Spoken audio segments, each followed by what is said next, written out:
start at any point, man. I guess we could have started at any point, but I'm starting right now. Marcus is just, man, your bus stories are amazing though. So where is my buttons that I need to click to make sure this works right?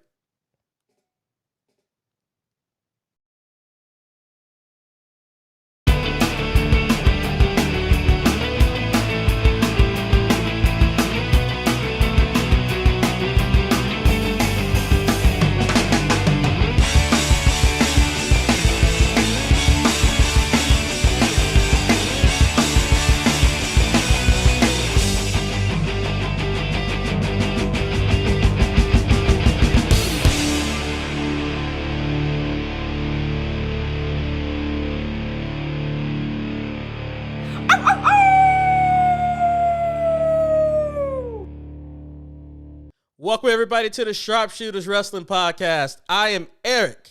Wild take.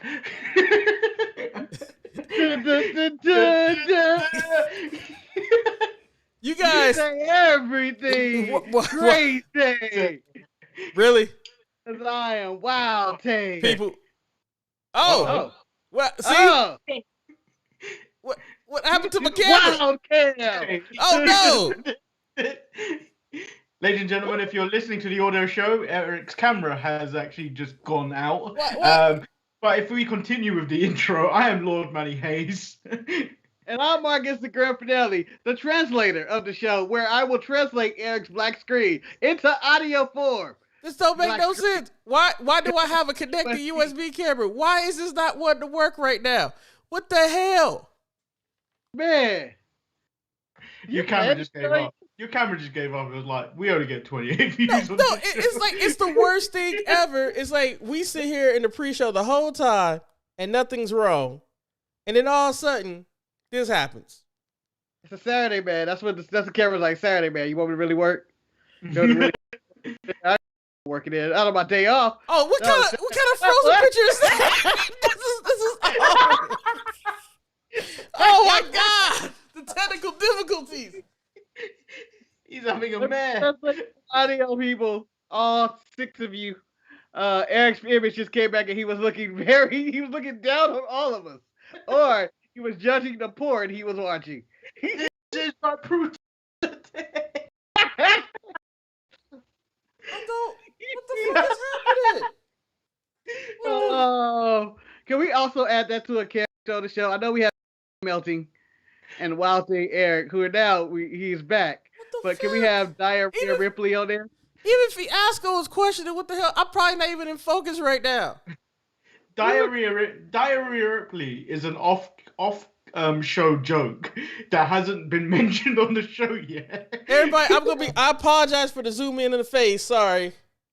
I'm sorry. Man, the origins of this new character of Diarrhea Ripley. Okay. No, don't start recording. Oh my God. So I let Marcus and Eric know that I had Taco Bell for the very first time. Woo, Taco Bell! On what day was it? Taco Bell. It was Thursday, wasn't it? Yes. And then the number one Mexican restaurant in America. And then Marcus did ask me the following question, which is a question that normally gets asked when we talk about food on the Untitled Manny and Marcus show, which is on every Tuesday and Thursday on YouTube if you're listening on audio. The question is, was the diarrhea really worth it? And I'm going to have to say I stayed clear from it, but then the joke became Diarrhea Ripley. And then when you get on that toilet bowl, you have to state, this is my brutality. Now, Manny, can I ask a question? Before you sit down on the toilet to let out your Diarrhea Ripley, do you do the leg kick to loosen everything up? Is it the leg slam? No. Sometimes if you just sit there and it's not working for you, then you do the leg kick. And you wait for the pyro to go off in your toilet, but the pyro is going off in a bowl. I mean, that's what you know, camera problems, diarrhea talk. If you guys knew what we were talking about beforehand about, you know what, to the chat room. Let me ask this question because Montez is there.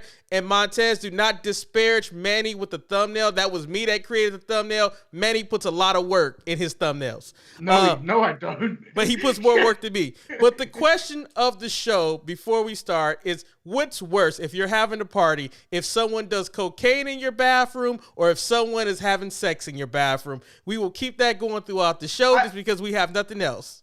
I feel we should expand on that because I think limiting just cocaine is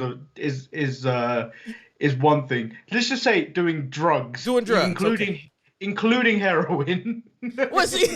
Well, you put man, that's where you go. That's what you doing. That's what's going too far. You shouldn't needles. If you brought needles to my party, you shouldn't be here. And then, Manny, like at the same time too, like if people start doing meth and stuff, like it's a lot of things that go rogue. I mean, people might even have seances in there. Right, depending on the drug, it could be a hell of a party, though. You know, someone can always bring. You can bring some acid, some shrooms, some ecstasy or whatnot. Marcus, I don't know. If you start bringing, people have started bringing meth to parties, you're going to be having to stand at the door with a torch and be like, let me look at your teeth. Let me look at them teeth.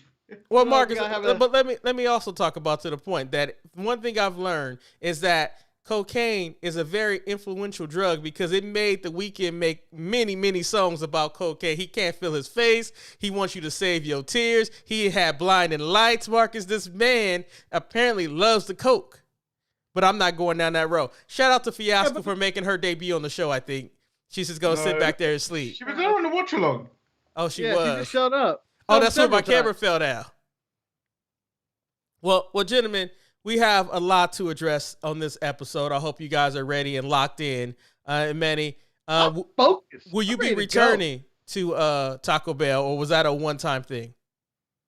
Well, I did say that the bubblings of it brewing it felt like it was going to happen, but no, there's better taco spots in the UK than what you got? First of all, yes, tell them, Marcus. Explain to the people what you got from Taco Bell. Tell the people what you got. A quesadilla. What the hell? Who the hell gets a quesadilla? You got to get a quesalupa, a chalupa, Mexican pizza, Nacho Supreme, Nacho Bel Grande, the Nachos Doritos Locos. You gotta go ham. You can't just get no regular taco and quesadilla. This is why I said we needed to do a video on this, comparing the UK version of the menu to the US version of the menu, because none of that shit is on the menu. You don't have the chalupa? No. Oh man, Manny, let me tell you this. No chalupa means you take your business away from Taco Bell, because that's probably the most palatable thing at Taco Bell is the chalupa. No, it's not. No, it's not. The only thing. Honestly, just get the hard shell tacos and call it a day. Maybe a Doritos Locos taco at all, but you don't go past that. Well, speaking of people calling it a day, WWE did their annual after WrestleMania. It's time to say that we no longer need your services, and WWE released a good amount of superstars this week. Fuck them! Most of the superstars meant nothing to anybody except for two that we will discuss in this situation, because I know that my co-host holds up one of the releasees close and dear to their heart.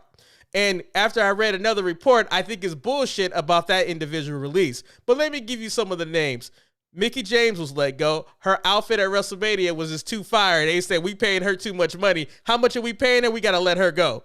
Chelsea Green was let go. Are you talking about the one from NXT? Yes.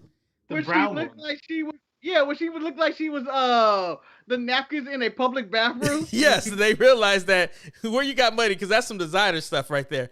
The oft-injured Chelsea Green, also girlfriend of Zack Ryder.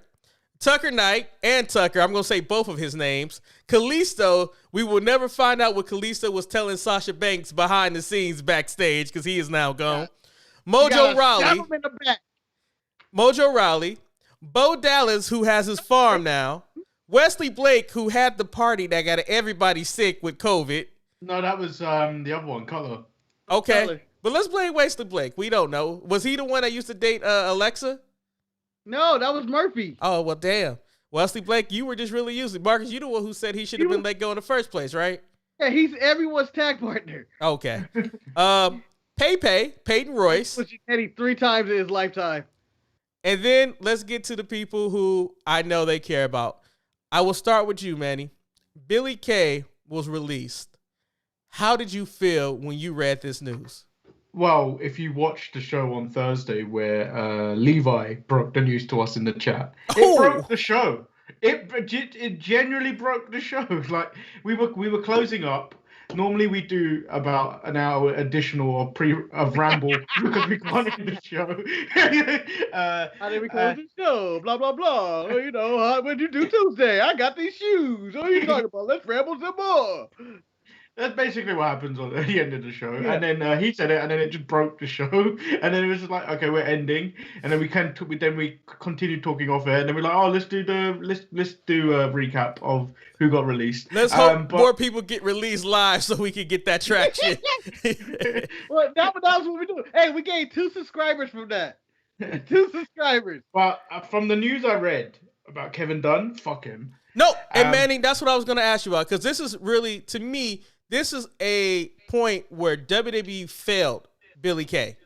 And it also failed Peyton Royce to a certain extent. But I think more case that it's Billie Kay, because if you think about, do you know when people say use your minutes effectively when you're on TV? Yes. If anyone out of those that have been released recently that have been on TV, when Billie Kay was on TV, she made you care, react to what she was doing, whatever she was doing on screen. I mean, for the fact, Marcus, and I don't know if you know what Kevin Dunn said. He said he didn't get Billie Kay. He felt that she had reached the ceiling, and that is why he suggested to Vince to let her go. Vince just always goes with his trusted comrades of what decisions to make. Marcus, fuck Kevin Dunn, but how do you feel about this situation? One, Manny Share make it look like he has cat ears, and it makes me laugh right now. I don't know why. It does. He look like he's part of the daddy party. He's part of the daddy party. Hell, daddy. I'm so sorry. I was distracted by that when he was making this point. I was like, look at Manny's little cat ears. But yeah, fuck Kevin Dunn, and I'm going to say that to the end of time. One, I believe he's responsible for all the wonky camera work and stuff too. So fuck him and all that. Fuck him for ruining Billie Kay, for not getting there. That means you have a bad sense of humor. Billie Kay was filling in that perfect Santino / Goldust role of being a comedy character that just came in for about maybe 2 or 3 minutes, and it kind of brightened the day. And you cut her out, and it kind of just, and I felt like SmackDown was lacking this week because it didn't have any Billie Kay. And the whole thing of them breaking up the Iconics in the first place made no sense because they had nothing for them either way. And the whole thing just boggles my mind of how we got to this point. And if you saw the show when this was announced, I don't know if you guys remember when President Bush was told that 9/11 was happening. That was our reaction, basically, of just like, what? Yeah. Deer in the headlights. But I remember, like, why? Why did that happen? If you go through past episodes of our show, and mainly the Untitled Manny and Marcus show, I remember when the rumblings came around that they were breaking up the Iconics, we were like, why? We didn't think that like either one of them could really make it on their own because they were so much of a better unit. But then you guys did latch your support behind Billie Kay because Billie Kay was hilarious. She was entertaining. Here is my resume, things of that nature. Pei really had a bad streak of luck, and you know, first thing, she's married to Sean Spears, and he has a blonde mohawk, and we know that is not a good thing for your career. And Kofi has a blonde mohawk now. Huh? Kofi had a blonde mohawk on WrestleMania. I know, but his look better than Sean Spears. And because it's on Sean Spears. Everything looked worse with Sean Spears. I mean, maybe it's an attractive woman. When she's on Sean Spears' orb, you kind of go like, eh. Well, Marcus, maybe we can do this as a unit. Maybe we can get all of our 138 subscribers to call their friends and, you know, tweet out that we want Billie Kay back like they did for Drake Maverick. Give her another chance. She does not need to be let go. She is the North Star in a dark, dark lost company, in my opinion. Manny, do you have anything else to add? I think, Eric, you need to get in a car. Okay. You need to come collect me. Okay. Then you need to get Marcus again. And then we need to get Nia Jax. And then we're going to Kevin Dunn's house. It's on, motherfucker. We're coming for you. Oh, damn. He got the knife. So, Now, moving on to another release that was probably. My question. Oh, go ahead, my brother. Go ahead, my brother. Where does she end up? Do you think she goes to another wrestling show, or does she just, disappears? For my opinion, Marcus, I kind of feel that this could be a release that they retract. I just feel like they could, the Iconics was making money, man. When we had live audience, there were Iconics merchandise.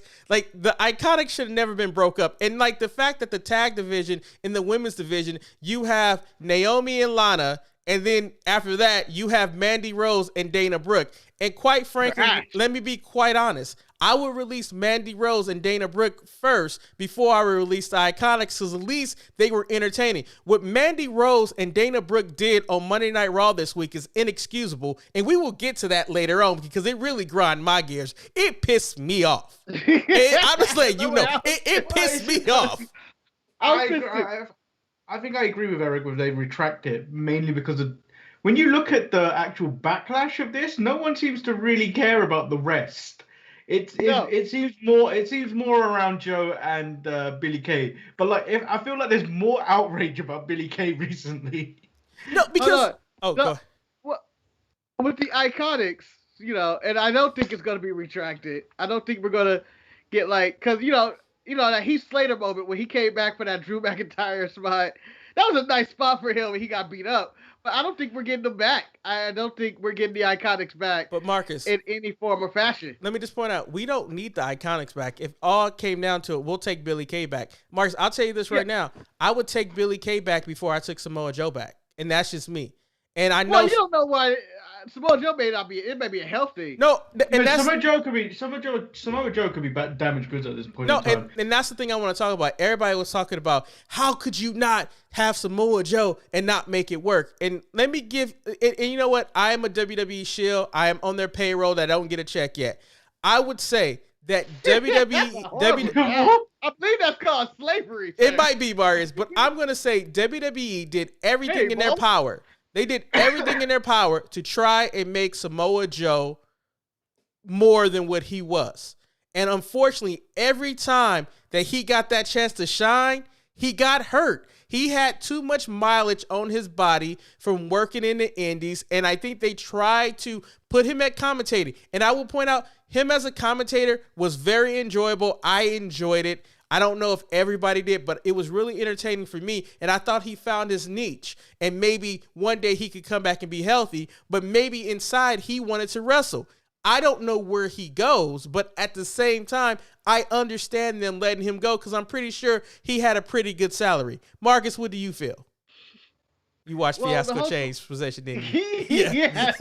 Everybody saw it, Marcus, because we got the 3 boxes back. Oh, no, the original 3 boxes? Yes, I came back, Marcus. Oh, that still-ass look. I hate that so much. But at least we know where we are and how to. No, I know. Either way, I know. I just think the look of the 3 boxes is a lot worse than the other image, though. Even though I didn't know where I was at in the other one, it looks better in the other one than those 3 boxes. Like Why those 3 boxes. Why are you doing this to Eric? I told him a long time ago I hate the 3 boxes, and that's when I said, buddy, the upgrade. In the pre-show, he told me he hated the 3 things, and then next thing you know, I hated that I couldn't move. I hated that I couldn't move. But Marcus, you know how you can rectify. I never said I hated Marcus, the look. you could rectify this situation and just make me a graphic that I can just put up that appeases to your taste. That's all you have to do. No. But go ahead, talk about Samoa Joe. Well, Samoa Joe at the beginning of commentary, I thought he was really good and brought out stuff. At the end, he kind of went off the rails. It sounded very old school Taz, which I hated. Which it was just like, what are you saying? You're really over the top with some of this. So his commentary was just, toward the end, I was kind of becoming annoyed with it, but it was all right. It was still serviceable. I believe that release was basically that he's not healthy to go, and they would not clear him to go.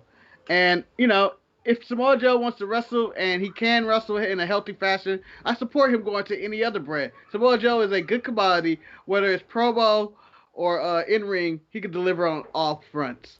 But back to it, Billy Kay, I would have released Naomi and Lana before I released Billy Kay and Peyton Royce. All right, Manny, what about your opinion on the release of Samoa Joe? I don't know. I would have kept them on commentary. I would have probably tried to restructure his contract, and just pair it. And because they brought Pat McAfee on SmackDown with Michael Cole, and it just seemed like it was missing something. Well, while the dynamic felt good, but it felt like it was missing something. And I think like if you threw Joe as the third man there, it would have worked, I think. Now, I'm going to speak about the new announced teams. My question for you guys, excluding Billy Kay and Samoa Joe, of the names that I indicated of people who were released from WWE, who do you think has a chance to shine in a new company and become a star? Marcus, I turn to you first. Do you need me to repeat the names? Well, a lot of them are useless, right? Like, we have Mojo Rawley. Excuse me. Mojo Rawley was somebody in the middle of our show of the breaking news release show that we were like, hey, how come he hasn't been released? But he was released in the dead of the night, apparently, because he wasn't answering that phone. I'm assuming they were just like, fuck it. But there's literally nobody else that they released that I'm like, oh man, that's a big loss. Whether it's Kalisto, well, I think we'll be able to bounce back somewhere either in Mexico or in AEW or somewhere, or even Impact. But other than that, it just seemed like these people were all going to get released eventually. None of the major names who I thought were going to get released got released, whether it's Ricochet, a Nakamura, Aleister Black, who reports kept coming out. Don't worry, they're shooting vignettes for Aleister Black, everybody. They're shooting vignettes for Aleister Black. He's safe. He is safe. I'll tell you what, though. He'll be gone next week. I tell you what, though. I feel Mickie James is your next NWA Women's Champion. Well, you know, that's a very interesting thing because, like, I also agree with Manny that Mickie James could jump to NWA, and I think that would be a great fit for her. Unfortunately, it's still on the Fight TV, and I will not pay to watch it. If it goes back to YouTube for free, I will watch it.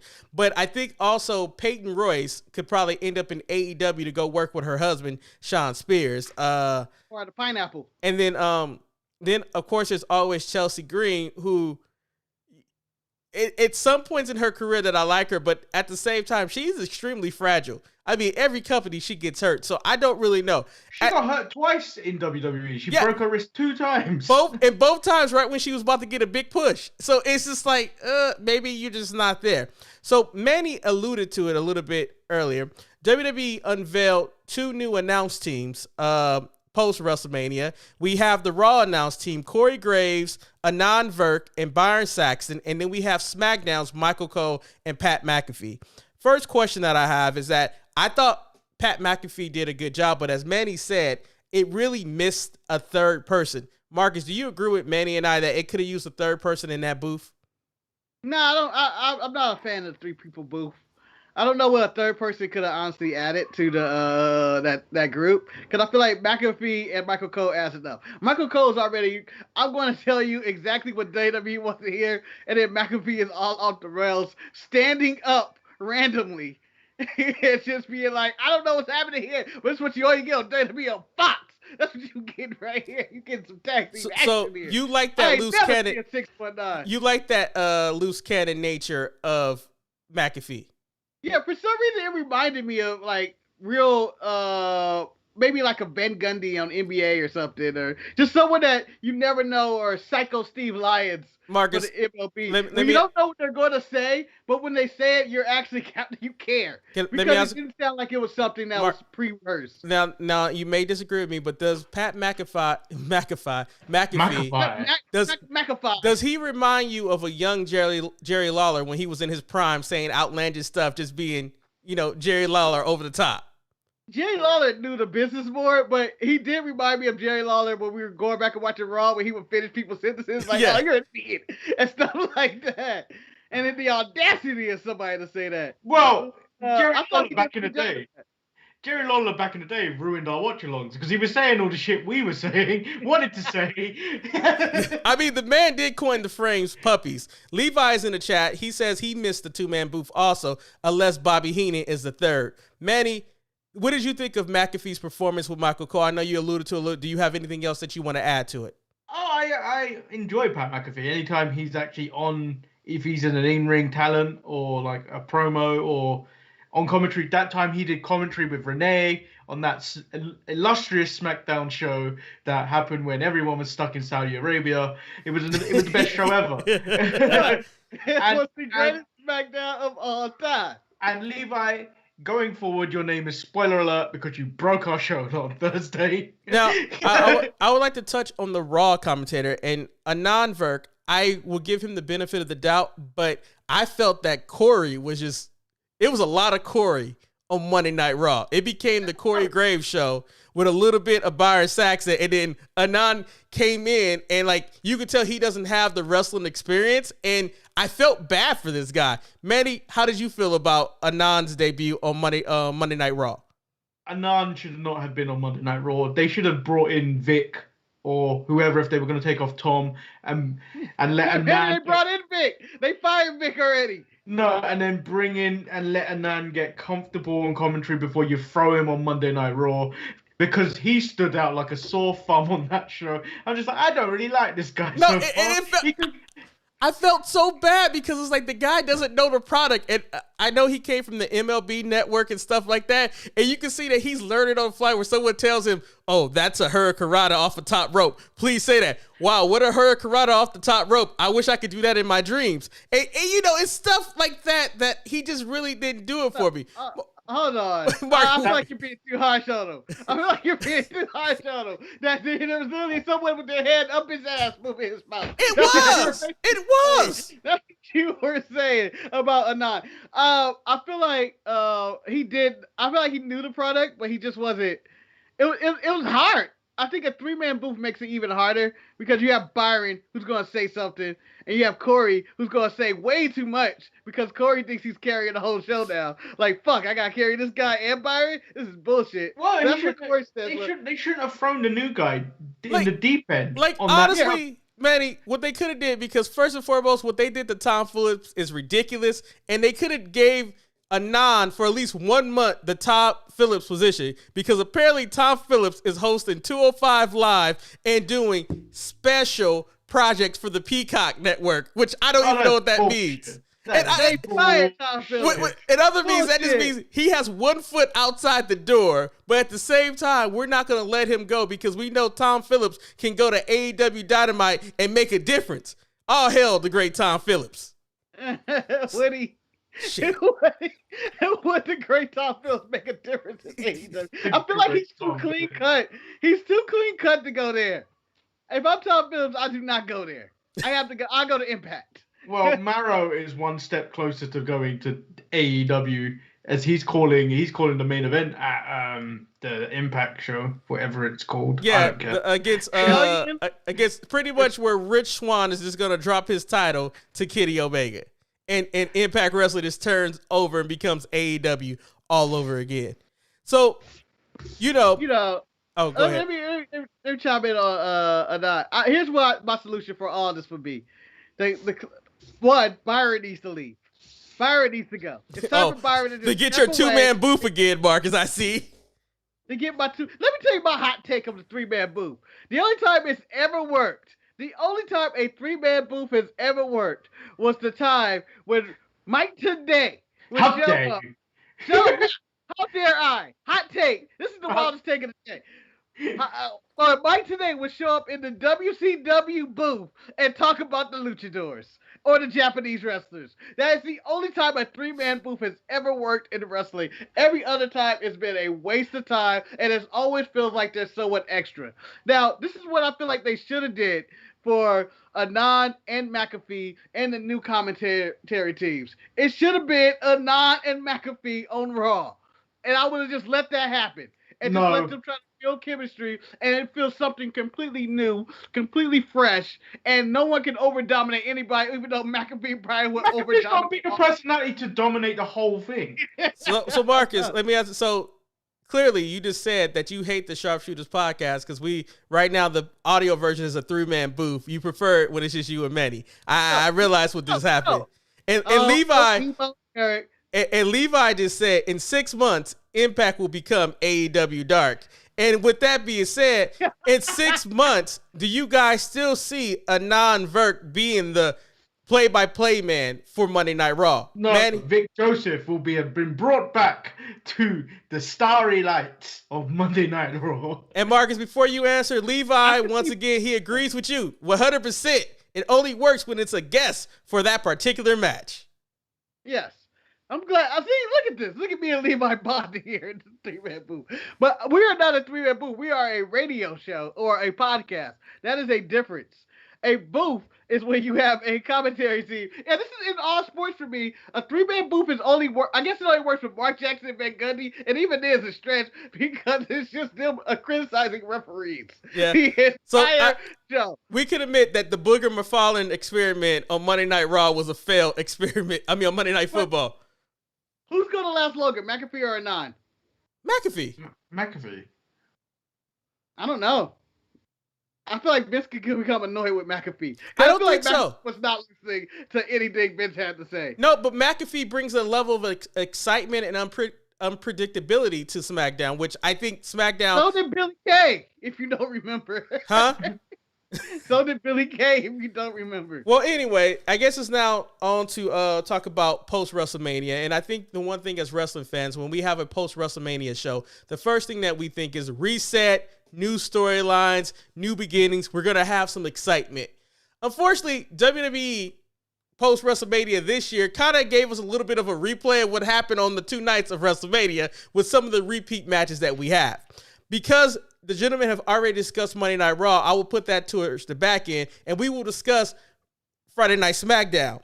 The show started off with Roman, the big dog, the tribal chief, the head of the table. He came down to the ring, and he stated his claim that he defeated 2 Hall of Famers. 2 Hall of Famers. And nobody... One's not in the Hall of Fame yet. One is not in the Hall of Marcus, Fame yet. that man threw shade. He said one is not in the Hall of Fame, but he is married to a Hall of Famer, which is good enough for him. They're both married to Hall of Famers. And Beth is in the Hall, and Brie Bella is also in the Hall. Yes, but Daniel Bryan was not in the Hall. He said nobody's on his level, Marcus. You carry on, Eric. It's a goddamn shame. Isn't it a goddamn shame that Brie Bella and the Bella twins in itself are in the Hall of Fame before Daniel Bryan? Manny, they changed the game, man. They changed the game. Oh, no, Daniel Bryan is still active in the game. And that's where I would. That's like saying you're upset that I can't think about a situation like this in the real sports, but. Oh, that's like saying it's a damn shame that nope, that's not true at all. So, but I'm just saying he's still active, therefore I'm not upset with that. Can I continue on, Marcus? Yeah. Roman Reigns said nobody's on his level, and no one has the audacity to challenge him. So you know what, Paul? Get the jet. It's time for us to leave. And I was like, he got the jet, and the next thing you know, here comes Cesaro walks out. And I was like, oh no. I was excited, but I was also nervous because I was like, can Cesaro handle speaking to the big dog?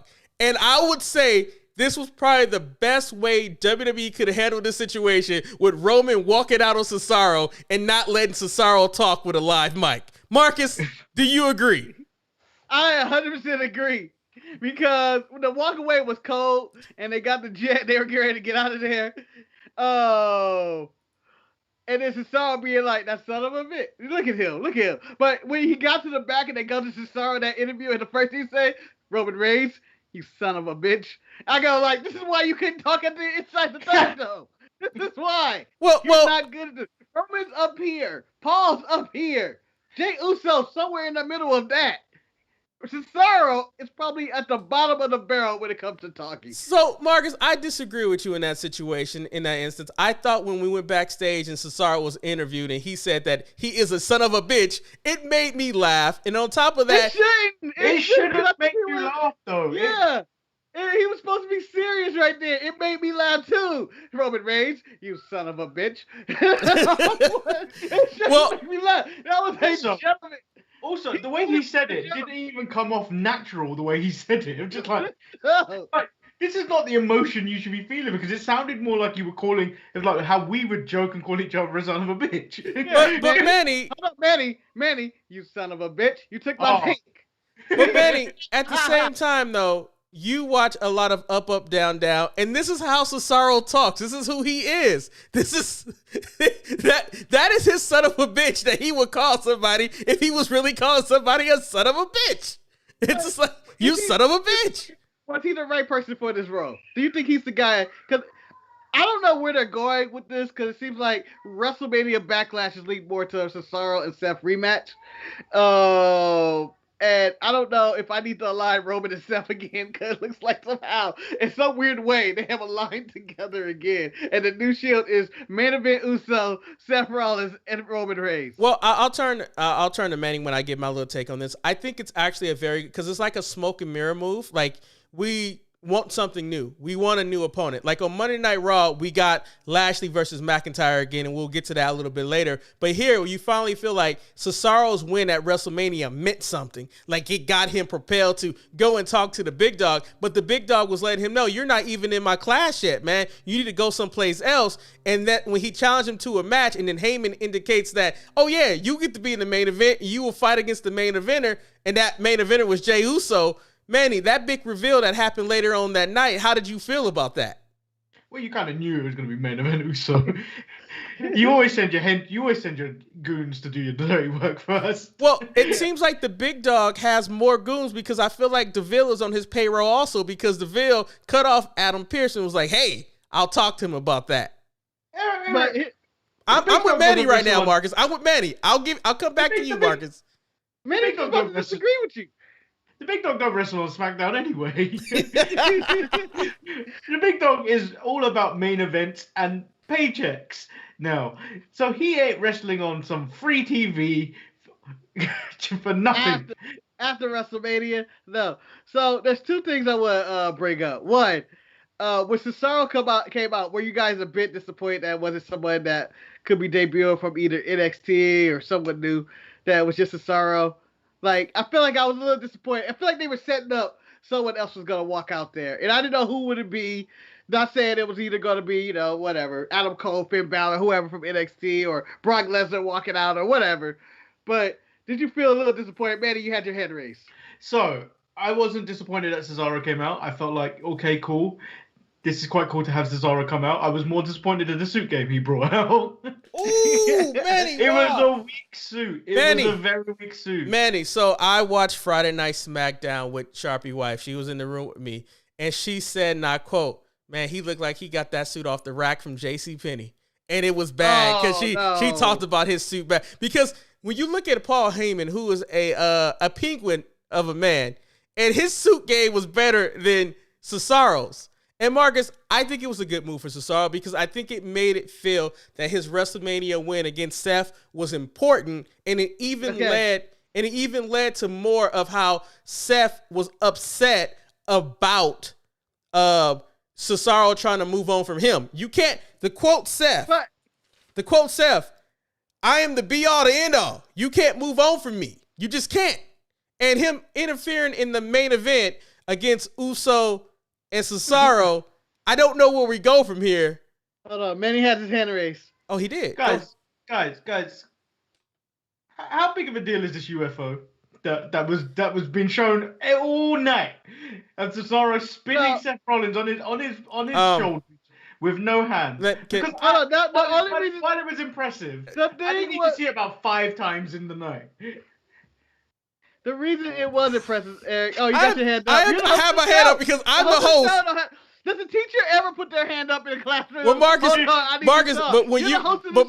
but when you're in charge and you over talking, you doing a Corey Graves right now. I have to do what I got to do to get in. I haven't been able to talk. I've been trying to. Marcus, you've been trying to talk the whole time.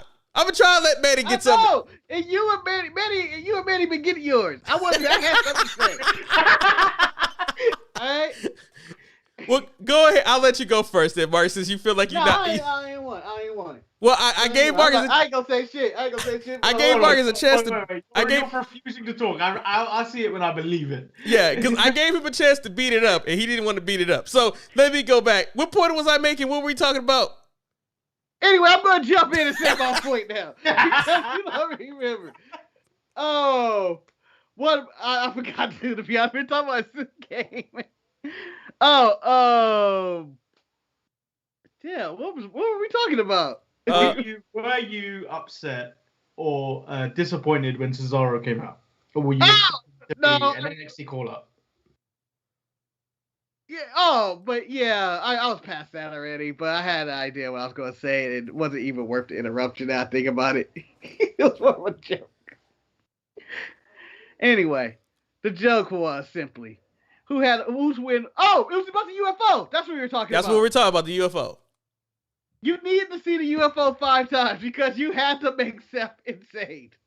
That's what that was all about. He saw that one too many times, and when it happened in the match, he's like, I gotta kill him. I gotta kill him for doing spin to somebody else. That's what that was about. And 2, do you think Cesaro's one win at WrestleMania, his first ever singles victory at WrestleMania, which they made a big deal about, was bigger than Lee Johnson's first win on Dynamite? Yes. Yes.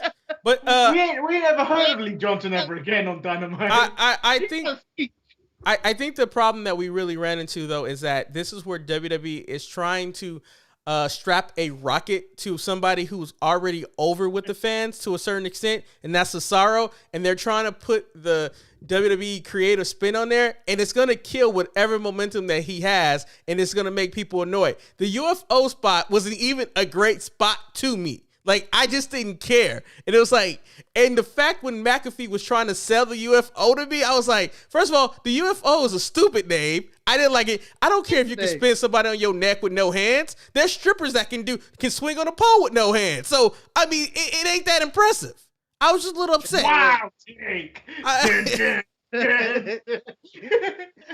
But, he's been doing the spinning thing forever, right? I don't know if this is his first time doing it. I feel like he does it all the time. Yeah, does it all the time. You know, I don't know. It's an interesting thing because I don't know if Cesaro. I think Cesaro was the tease, but I have a feeling that Edge or Daniel Bryan will be back next week to be a part of WrestleMania Backlash. That's SummerSlam, homie.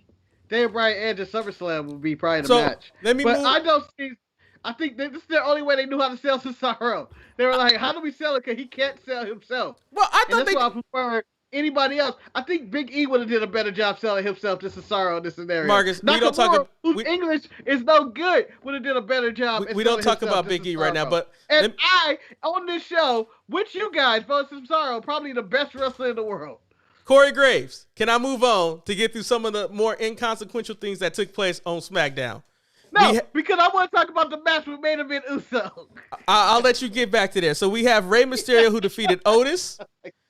We had a revisit of WrestleMania where Kevin Owens defeated Sami Zayn again. And then we get to some meat and potatoes of something new that happened on SmackDown. And we got an introduction, guys.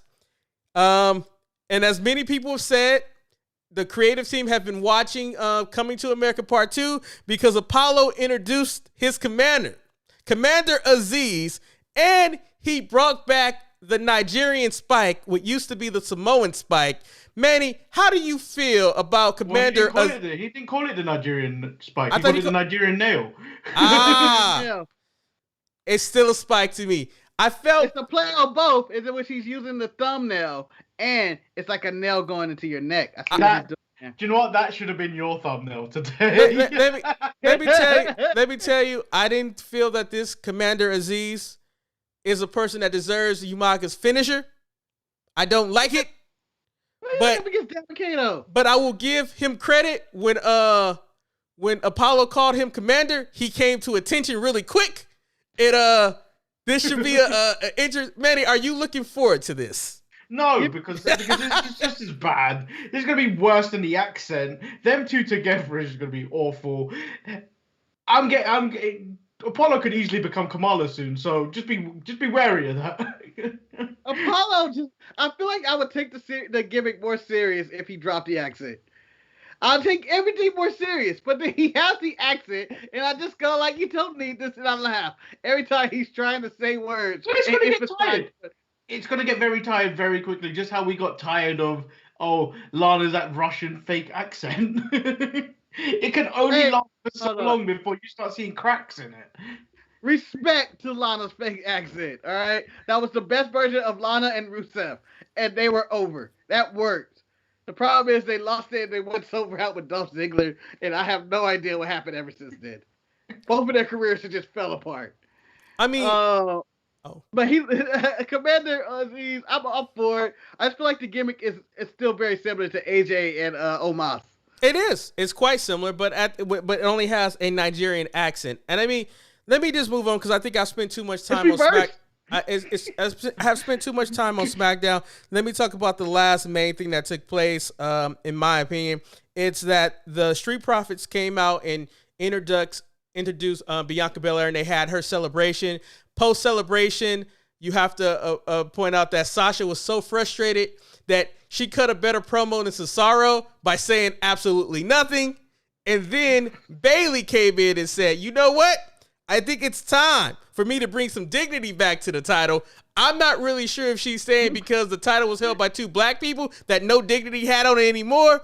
Marcus. No, it's just Sasha had no class. Marcus, so Sasha's trashy. So Marcus, what do you think about the women's SmackDown title picture? I mean, I think it's heating up right now, my brother. What do you think? I'm going to say this right now. The SmackDown titles are the only titles I recognize in wrestling right now.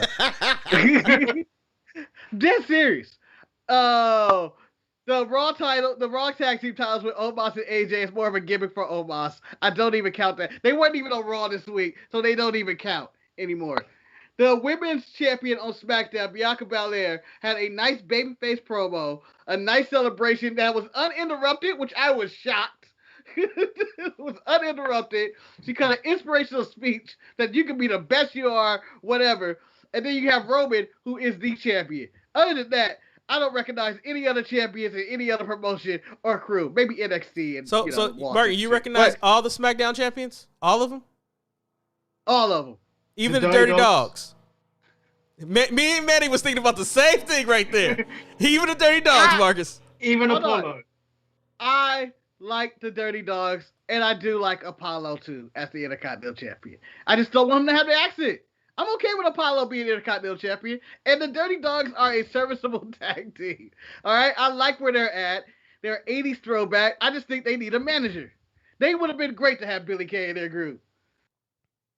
Manny, what about you? What did you feel about, as you call Sasha Banks the snake and Bayley throwing her feather into the hat, all going after Bianca Belair in this situation? I feel like the SmackDown picture is heating up, but I need to start seeing less of the four horsewomen, because I feel like they continuously still carry that division, and I would like to see other people get that shine. Like I don't want Carmella, but like there's other people in that division that could Manny, try and step up. Can you give me some other people though? Can you give me some? Yeah. I want to say, what you said, I don't want Carmella, and I thought about the entire division, and I was like, Manny, you're going to say none of these people other than Bayley. Yeah. All right, Eric, I'll throw out a name and then you throw out a name. Okay. Manny, would you like to see Natty in the title picture? No. Okay, Manny, I'm going to actually give you a real person. Would you like to see Shayna in the title picture? She's not on SmackDown wrestling. She's not on SmackDown. She on SmackDown just as much as everybody else losing to fucking Natty. Wait, I said I wasn't going to get upset about that. I'm not going to get upset. I would go as far as to say give her maybe 6 months. I put Liv in that picture. Over Ruby. Over Ruby, yeah.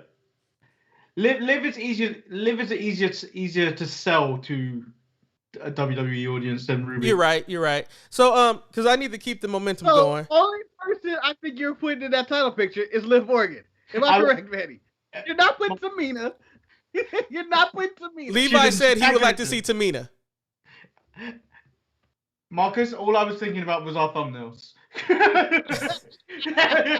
Marcus, are you with Levi? Do you want to see Tamina? I'm down with Tamina getting that title shot. She has momentum on her back for the first time in her career. And this, even though this Natty match happened and Natty beat Shayna in another singles match that she should not be on SmackDown because she is a Raw Tag Team Champion. It happened. But the problem is NXT is hoarding all the women. Hoarding them all. Just give some of them to SmackDown and Raw.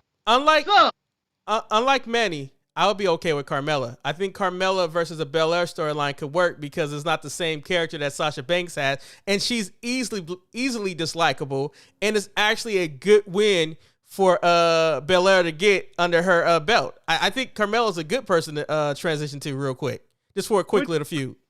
All right, if they were to call up Io, what show would you put her on? SmackDown. And who's she feuding with? Don't know. Bianca. So, Did you did you guys say what you wanted to say about the main event between Cesaro and Jey Uso? And can I move on to the Tragic Night Raw? Say one line. Okay. Main event Uso is like going to your restaurant and you go, hey, what's the special? Oh, they may have something good. Because they have that one special that was good that one time. Let's say it's the ribs. I don't know if it is, but they have ribs. Oh, ribs is special, so that's great. That's Roman Reigns. But then most of the time when you go, what's the special today? Main event Uso. God damn it. Every single time. No. I thought it's Main event Uso. That's what it feels like when Jey Uso wrestles. This topic is in Eric's wheelhouse. So Eric, the big dog, as a meal, what would he be? And then what would main event Uso be? So I will let me first of all let me read Levi. He said Team Black and Mild and Hennessy. So clearly, I would put the big dog as a porterhouse steak. And a porterhouse steak is where you have the sirloin and you have the filet mignon put together. Just a great piece of meat. Unfortunately, how's it cooked? Oh, I get mine's medium rare, my brother. Medium rare. Anything above medium rare, you're a murderer. Anyway, with that being said, I would say unfortunately, I feel like Jey Uso is either a baked potato or the mashed potatoes. Like that's harsh. No, because he's a side. He is a side. Like you can enjoy the steak by itself. Like you can enjoy Roman by itself, but you give me a little side of mashed potatoes and a little bit of a baked potato, it's even better. However, if you make me go to a steakhouse and you put a bowl of mashed potatoes in front of me or a baked potato, I'll be upset. And that's what Jey Uso is. When Jey Uso is fighting people who challenges for the steak, it's just you seeing a baked potato or mashed potatoes fight right there, and you don't want that. Okay, I was at least just gonna give you a hamburger or something. No, you went straight side a baked potato, a plain baked potato. Yes, because in the microwave for X amount of time, and they brought him out. Jey Uso is a side, and if his brother Jimmy Uso came, he'll be the veg. I mean, it's in this meal known as the Tribal Chief. It's called the Bloodline Meal, Marcus. The Bloodline Meal. Go ahead. In the Bloodline Meal. What does Paul Heyman sit? Is he like a dessert? He's a soul. He's a soul. He's a soul. No, he's that glass of red wine, man, because he brings it all together. When you swirl it in the glass, you smell the glass, and it's brought all together. I like to think he's a soup. It's like, here's a soup. You can be a super salad. He's just soup all the time. No. Or sometimes he say super salad. Because Marcus, because Paul Heyman, only adults can handle, and that's where liquor comes in. It's only made for adults. You know, you get that red wine. I'm happy with my pairing. That's what the Bloodline. Porterhouse steak. I'm gonna go with baked potato and a glass of red wine. When we get to Raw, we're gonna start to compare their championship meals too. All right? Well, Marcus, we're getting to Raw, and Marcus, let me tell you something. Raw, if it wasn't 3 hours, could have been a good show. It could have been a good show. For a show called Raw, it is the what's the word? I can't even think of the word. It's the well done steak of wrestling. It's no, Marcus. It's the but you ordered the steak medium and it came out well done because like every single time. This show had me thinking. I was like, the way the show started off, you had MVP and Bobby Lashley, the champ, walk in his orange suit, and then you get approached by the most annoying but the most endearing character on the Raw roster. That is Matt Riddle. And Matt Riddle is oblivious to that he just got his ass kicked by Sheamus, and he has the audacity to challenge the champion. The champion proceeds to whoop his ass, and then we still get the match to start off Monday Night Raw. Marcus, I turn to you. How did you like the opening of Raw with Riddle going after Lashley and it leading into a match? I like that it reaffirmed that Lashley is the most dominant wrestler on the Raw roster and that he's unbeatable. And I really appreciate the start of the show. I thought he was dominant, and I thought, you may be upset the way Riddle was treated, but Riddle could bounce back from a beating like that, and I really liked all of this. Yes, I thought Riddle was actually getting written off the way he got beaten on was like, take some time off, son. Take some What? time off. But I think it's also his character is so much better than the challenge that Cesaro did for Roman. Like, it's believable that Riddle would be that delusional that he's going to go and think that his power level is high enough to face Bobby Lashley. And it's also agreeable that Bobby Lashley would be that pissed that this little minuscule, this peon would challenge him. Go ahead, Marcus. The reason Riddle, I believe, thought he could do it, it's not him being an idiot or a peon, as you like to call him. Because he got kicked in the head? No, it's because he beat Bobby Lashley for that United States Championship. He put Bobby on this train to become World Heavyweight Championship. In his stoned mind, he did all of this, Eric. He created Bobby Lashley. Well, he didn't necessarily pin Bobby Lashley to win that. You don't have to do that. That's not the point. That's not the point. That's not the point. Roman didn't pin Ed or Daniel Bryan because Daniel Bryan was the only one with both shoulders down. I'm sure they all had their shoulders down. I seen the clip. I know. So it was clear. He stacked them up. Raw had momentum going for it, and then it kept the momentum going because we had got a tag match where we saw Cedric Alexander and Shelton Benjamin in the ring, and we're like, what's going on? And then we had the return. What's going on? I did. I was upset. I was like, why are they waiting in the ring? Why? They don't deserve this. Well, I was not going, what's going on here? I was thinking Vince is a piece of shit for doing this to the Hurt Business. And so apparently I'm pretty sure Marcus was a lot more upset when he saw the Viking Raiders made their epic return to the Raw roster, and they ended up defeating Cedric and Shelton. Marcus, you don't seem happy about the Viking Raiders being back. No, I wasn't upset about the Viking Raiders at all. I was happy they were back. I felt like it was a nice return, and I was like, we are into this Raw after Mania right now. We got the Riddle Lashley match, which he destroyed him, and then I get the return of the Viking Raiders. Even though I was upset of the treatment of the Hurt Business and what was going on, I felt like this was a necessary squad. All they needed was an entrance. That's all I needed. Was an entrance, maybe a little mic time and them talking shit, and then the Viking Raiders come out and destroy them or something like that. I would like that better. Not just them just waiting in the ring and then just getting their ass beat. Manny, were you happy to see the return of the Viking Raiders? Yeah, because it brings more people back into their non-existing tag division. it means that we don't have the New Day thrown down our throat so many times. I was happy to see. But they were there. They were there later on in the night. They were. But stinking up the place it still brought some freshness to the table. But speaking of freshness, that's not that fresh, but it still came back. We had the return of Charlotte Flair. And I would say, for the record, this might have been the best promo of Charlotte's career because she didn't sound robotic. She stayed on point. She was pissed because she is done playing nice, goddammit. She did not make it to WrestleMania, and some people say, why would she be upset about that when she's been to 5 already? Because she is WrestleMania. And she doesn't steal opportunities. She is the opportunity. A line that I would like to live in my life. Sir, I did not steal your opportunity. I am the opportunity. Marcus, I feel like that doesn't work. That doesn't work. That doesn't work. It doesn't work, but Marcus... You're at a job. Let's imagine you at a job and you take the promotion or whatever, Eric, and someone's like, damn, you got that job. You stole the job from me. And you're taking away opportunities from us. I didn't take away opportunity. I am the opportunity. It doesn't make as much sense. It doesn't work in that sense. Yeah, it only works in wrestling, and I'm assuming fighting or whatnot. But Charlotte dropped fire on this one, and brimstone to everybody. She also said that she doesn't steal opportunities from your favorite. She creates the opportunities. I mean, she was speaking the truth.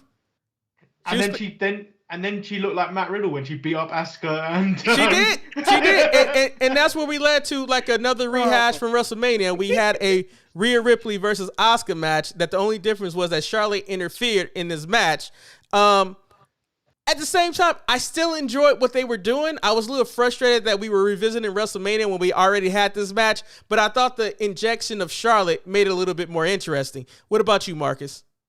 I was okay with the injection of Charlotte, but more importantly, the thing I hated the most was Rhea Ripley's promo in the back when she was just talking nonsense for about like 10 minutes, it felt like. And I was like, she's terrible. Can we please get someone to talk for her? Cesaro could have did a better job than that. She was the weakest out of all the champions coming out of WrestleMania, like promo-wise. She was the weakest out of all of them. Like I was kind of expecting to possibly get a weak one from Bianca Belair, but she stepped up on SmackDown. But Rhea Ripley delivered probably the weakest one of all the champions, including NXT. Well, you know, Ripley is a little bit. She has more of the look than.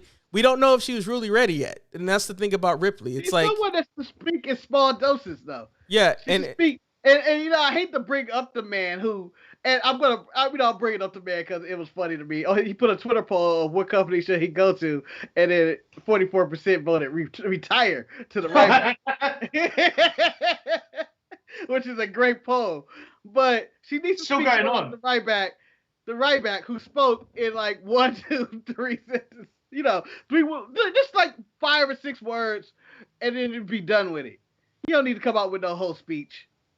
But I could say I don't want Rhea Ripley coming out and saying "feed me more than Marcus." Me neither. But I can say at this point, this is where Raw just fell off its tracks and became an unwatchable show because we go backstage to a segment where it's Mandy Rose and Dana Brooke, and Mandy Rose is confronting Nia Jax.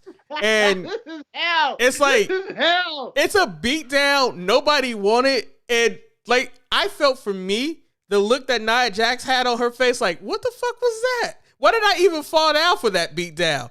And then when it led on to later on the night where Nia slips on the apron, and that makes the people who wanted this tag team title shot say, I don't want none of that because she's angry. It just made no sense to me. Manny, can you shed some light on where are they going with Mandy Rose and Dana Brooke, but they let the Iconics go? There's no explanation for this. These two are going to end up with becoming the new women's tag team champions. It's disgusting. Oh. It's an actual disgrace. It's besmirching the women's tag team titles. You know what besmirched the women's tag team title? Their damn outfit. Any outfit that I can see your stockings that you're wearing, Mandy Rose and Dana Brooke, no, don't do it. Don't. This is the point where we end the Raw report by singing, "Oh baby, we don't like Raw." Yeah, oh, yes. We don't like Raw. Marcus, I appreciate you sitting there patiently waiting. Marcus, please chime in on this. I don't even know what more I can say about this, Eric. I feel like, you know how, you remember Doctor Strange? And Doctor Strange continued to come back into Mamu and was like, Mamu, I'm here to, you know, whatever. I forgot what the line was, but he just continues to come back and forth. That's what I feel like I'm getting with Dana Brooke, Nia Jax, and Shayna Baszler. It's the same shit every single week, and it gets worse, and it gets worse, and it gets worse, and this has to be the peak of horribleness when they go, she slipped and fell, and Byron Saxton goes, that's all we ever wanted anyway, and, oh, he's dead. Oh my God. I'm going to keep talking because my battery's going down, but keep going, Marcus. I can still host the show. That's all they want anyway. It's not worth it. They take the count up. They won by embarrassing Nia Jax. And I'm going like, this is the stupidest segment in history of wrestling. And it wasn't necessary. Are they only just doing this this stuff to Nia so people forget about Mandy Rose falling on her ass on WrestleMania? Because I feel like that's all they're doing. Because like Nia Jax can take it, but I feel like Mandy Rose can't. Well, yeah, according to Mandy Rose, she felt like she can take it, but she really can't. Because she's like, I can take a joke. I thought we were talking about a different conversation. That's why you were blacked out. You guys see what I did there? I'm dirty. That's dirty. Oh. But no, I just feel like the whole that looks like what happens when someone beat the shit out of 3PO and just ripped on the shreds. Or selling Darth Vader parts right there. Like, oh, he's dead? Sell Darth Vader parts. Oh, but no, I just feel like it's a stupid storyline. And God forbid we do not have to see Shayna and Nia Jax on TV on every single wrestling show. They come out there and they just job to everybody. Shayna has taken so many stupid pins to people. It's getting ridiculous. It's absolutely absurd. Well, the most ridiculous one was on SmackDown a few weeks ago where she lost in 30 seconds to Natty. 30 seconds. Was that 30 seconds? That was this week, huh? 30 seconds, huh? No, that wasn't this week. That was the week, I think, 2 weeks ago. Oh, okay. This week she just lost to Natty because of the distraction when there should have been multiple DQs on the outside. And goddammit, I didn't realize that Reginald carried that division. Without Reginald in the women's division, they have nothing to do on that show. Is he aware that his camera's not facing him? I know. I'm trying to fix what my camera is not doing, so you guys can see the setup behind the scenes. All right, Eric. I had a hot take on this Thursday, and let's see if you agree with this take. And it didn't seem as controversial after I said it, but does AEW, of all the wrestling shows, have the worst women's division? And I worded this differently, just to Do we count the women's division separately, like as each show? Like, are we treating each show differently? Yeah, every show has their own different roster. No, is AEW in last place? They don't. Who's in last place? Raw. Yep. Yeah. It's hands down. Raw close, and SmackDown isn't that far away either. No. Like SmackDown's been just pretty trash themselves. Like they have nothing. They have no momentum going for them whatsoever on either of the main rosters of the show. If NXT didn't exist, the Raw women's division would be trash, basically. Thank you for stalling for me, Marcus, with that great question right there.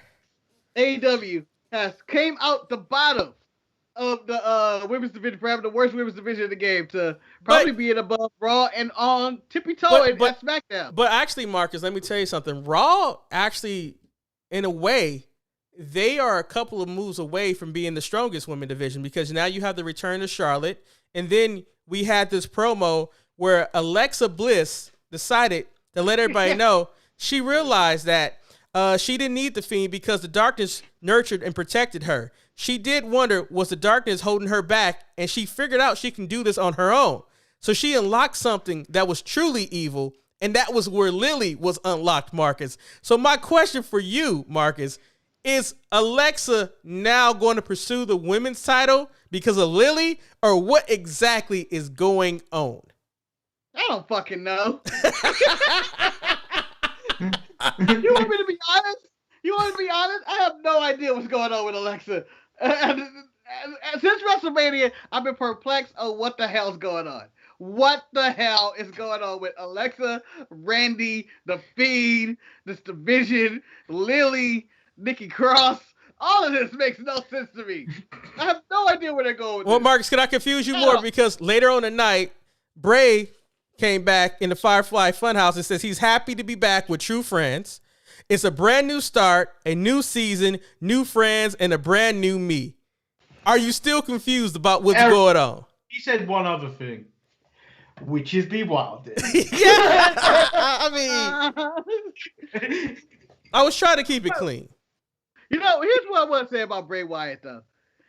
People always complain about Bray Wyatt taking losses. I have no problem with Randy Orton beating Bray Wyatt at WrestleMania. The way it happened, I have no idea what happened with that. But Bray Wyatt is Teflon. He can cut a promo and you're already back. Like, I love this guy. He's just entertaining as hell. He can say nothing. He says nothing all the time. He does nothing. But whether it's the Firefly Funhouse or him in the swamp with his boys, I enjoy me some Bray Wyatt, and I feel like he's Teflon. I'm going to do something that Monday Night Raw should do, and I'm going to cut out the stuff that we don't need to talk about and just talk about the last thing that we need to speak on. And that is the Titans putting themselves in the title picture against Bobby Lashley. We had Randy Orton, Braun Strowman, and Drew McIntyre, who wanted to lobby to have a match against the champion, led to Adam Pearce booking a triple threat match. The triple threat match happened, and it ended up with Drew McIntyre winning, and then that's when more questions than answers happen. And can I say, Monday Night Raw actually ended with something that said, I might need to come back next week to figure out what the fuck is going on. And that's because T-Bar and Mace attacked Drew McIntyre with MVP on the ramp. Manny, I turn to you. How do you feel that Raw ended in the main event picture around Bobby Lashley? I'm just going to tell you now. If Mace ends up in the Hurt Business, MVP stock has gone down, and you should not be investing any further in whatever MVP is doing because Mace is trash. He belongs in the bin with Karrion Kross, and he is. Manny, I'm going to let you make that point, but I disagree with you, so keep going, sir. Keep going. Wait, hold on. You actually think Mace is good? No, I don't think Mace is good, but at the same time, I think MVP can do what he did for Cedric Alexander and maybe cover up all his flaws and make him palatable. There are too many flaws. The things we are overlooking here. And Cross and Mace should not be considered the same level of wrestling. That is not fair to Cross. Marcus, you're right. Not fair. And even though you dislike Cross and maybe he isn't the best, he is not Mace bad. Mace is bad. Marcus, when I see Mace, it makes me want to cheer for Swerve. Mace is Swerve. That may work out. I mean, the thing about it, though, is that at the end of the day, Swerve had a good week this week, and we'll talk about that when we get NXT. He's doing hurricanranas on the top rope. But at the end of the day, if I feel, and this is me, and this could be me, that Dijak could be an upgrade to the Hurt Business over Shelton and Cedric. Marcus, do you disagree with that? You mean at one point I was going to be the white nationalist Dijak, and now I'm going to join the Hurt Business? But it's about hurting people. A full circle. But I'm okay if he goes by Dijak and he joins the Hurt Business as Dijakovic. His mother's gave his birth name or whatever they gave him. You know, I'm okay with that. Mace, on the other hand, should not be involved in this. But so Marcus, I would rather have Swerve. I would rather have Swerve in the Hurt Business. Manny, I know you're upset, but if we could save Dijak. This was a solid downgrade from Shelton and Cedric in the Hurt Business if they put them in there. But can I play devil's advocate? Let me give you guys a scenario. Let me tell you what happens. You can't play devil's advocate. Let's say Dijak and Mace is brought into the Hurt Business, right? Dijak tells MVP, I ain't never liked Mace, but I got a better person for you. And he brings in his boy Keith Lee. Would that make you more happy, Marcus? It should just be Keith Lee. Yeah. Well, we don't know where Keith Lee's at, to be honest, guys. But Marcus, are you at least intrigued if Dijak and Mace are now in the Hurt Business? I feel like that's a monster squad, though, of people. And I do not feel like seeing Mace match, because that means I'm getting more Mace matches. I don't want that. And Manny being angry with cat ears is hilarious, by the way. I mean, they're yes. not there. But I missed. He's not gonna let you have that. So, since we're talking about angriness, I guess now it looks like. Hold on. Now it looks like Manny has a hairline that's receding far too far back. I mean, I guess since we're talking about angry. Go. Since we're talking about being angry, I guess it's now time to move over to AEW, where Angry Eric Wrestling, that's what this is. But surprisingly, it's taken us that long to come up with that moniker. Manny, do you know? I thought about that. Manny, when it popped into my head, I was like, no one thought about Angry Eric Wrestling. That's what AEW stood for. I mean, it's magic right here. AEW for the first night, Wednesday night, all by themselves. They cracked the 1 million point with an extra 200,000. I would say congratulations to them. I appreciate what they were able to accomplish on 400,000. I thought I saw 1.2. No, yeah, but they normally average about 800. Oh, I mean, they 700. They've been doing bad recently. Hopefully, they can keep the momentum going. I felt that they really did stack this show, and I thought the show started off very interesting because they stacked it good at the top. Everything else was like, meh. Manny, but you can say that about all wrestling shows. You have a lot of stuff in there that you don't care about. Like, did anybody care about Otis versus Rey Mysterio? I don't think we did. I did. Okay. You know what? Since you guys want to be that, I didn't want to do this, but I'm gonna bring it up. Did anybody care about the New Day versus Jackson Riker and Elias? No. Exactly. No. I didn't want to have to go there. Well, hold on. You're talking about Raw, where it's about an hour of actual content that I care about every single week. Maybe less than that. So, and then you have SmackDown, where you have multiple things. You have the Sammy KO segment, about nothing. You have the Natty versus Shayna, about nothing. You know, you have multiple segments on SmackDown about nothing. So the Bucks said that they chose friendship. Mox was the catalyst behind that, and now they're they're joining him. And honestly, for the first time in a long time or ever, I think I like the Young Bucks. I like arrogant Young Bucks. I like the fact that the Young Bucks had the audacity to have a match wearing $10,000 shoes on their feet. And when the crowd chanted, "Those are fake," I said they might be fake, but at the same time, it was a dick move. And guess what, everybody? The tassels are gone. The tassels are gone. Let me say it. Fucking head. Manny, I can't win. Matt Jackson looks like a goddamn gypsy out there.